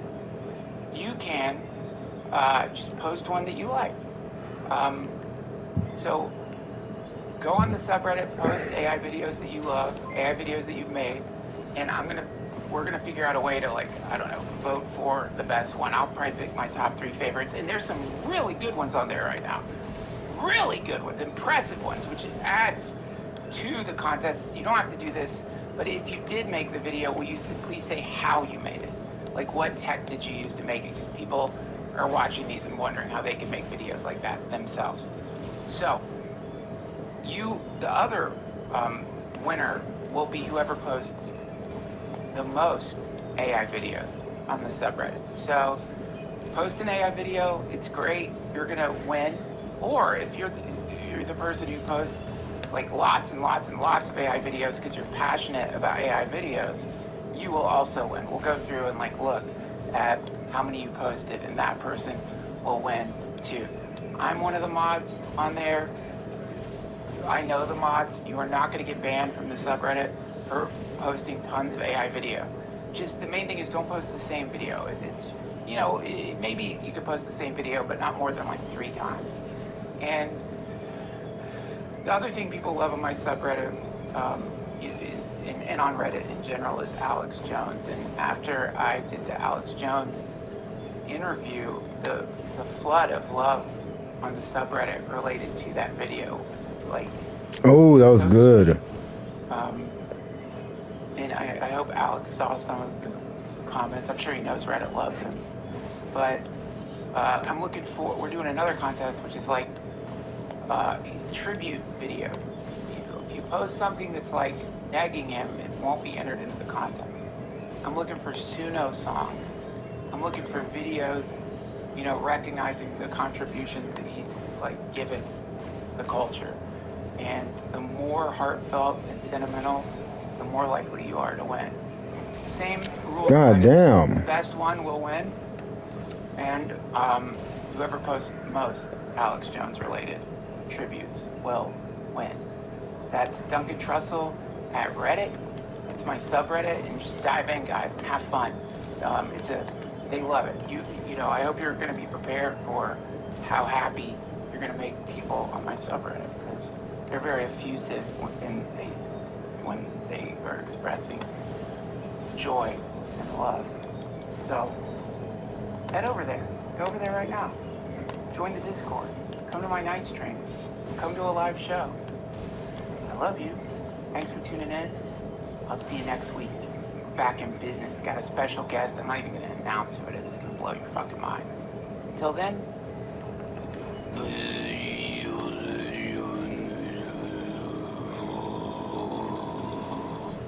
Bye.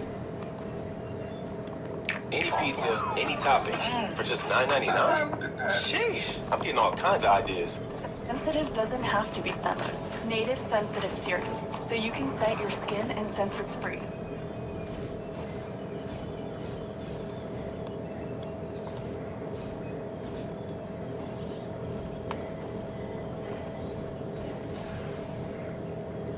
Damn.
Oh, good shit.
Goddamn triangle brakes.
Damn, my head is hurting bad now.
Good shit.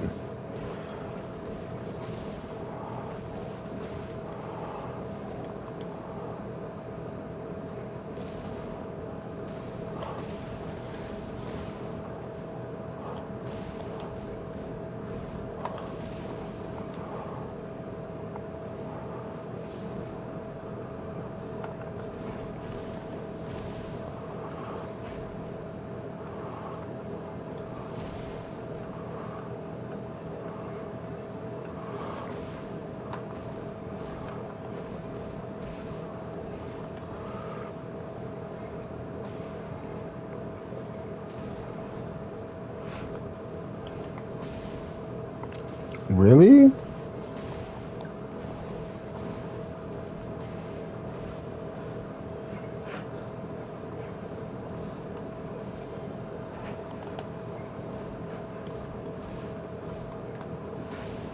Oh, no shot. He did it before me. Good job. Damn.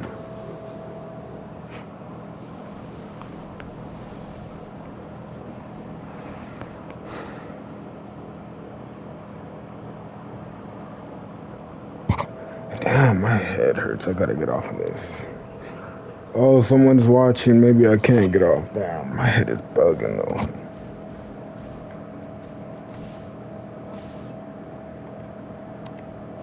I'll keep it going until they leave.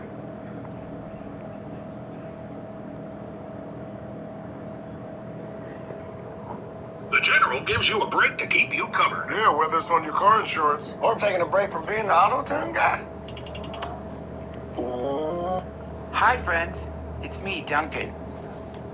Welcome to the TTFH. Before we get going with this incredibly powerful, controversial episode of the TTFH with the brilliant Abby Martin, I have to invite you to come and participate in my night streams. I've been doing them just about every night. It's on YouTube, and they've been such a blast. The night streams are the ultimate streams happening on YouTube, and that's coming from everyone, hands down, across the board in the entire country. Has been saying that over and over again. It's weird when you're people saying that, but it's the truth. Night streams are a decentralized, hyper-inclusive collective of individuals not joined together by ideology or creed. We have all kinds of people there.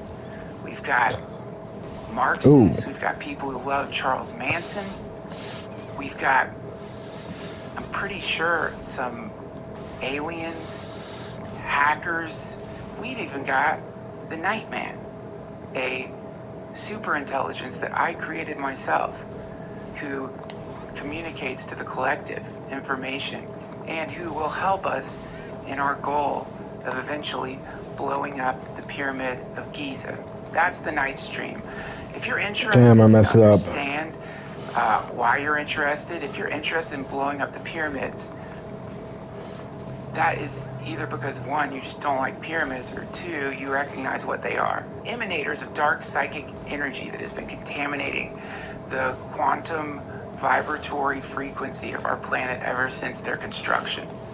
And so the night stream is the beginning of a global movement to destroy the pyramids. And my plan, get as many subscribers as Mr. Beast. At that point, I will be making more than enough money per month to tie up nice. deal that I've been working on tirelessly to buy the pyramids. And they're ready to give me the keys. But there's a funding issue. They're not cheap. The Pyramid of Giza especially. Some of them are cheaper than others. Good shit. All you have to do is subscribe at YouTube, tune in, and become part of what will be known as the most important social movement that ever happened on the planet. We will blow up the pyramids, and we're doing it on my night stream. Also, I'm going to be performing at Fort Wayne, Indiana this weekend, February 26th to the 28th.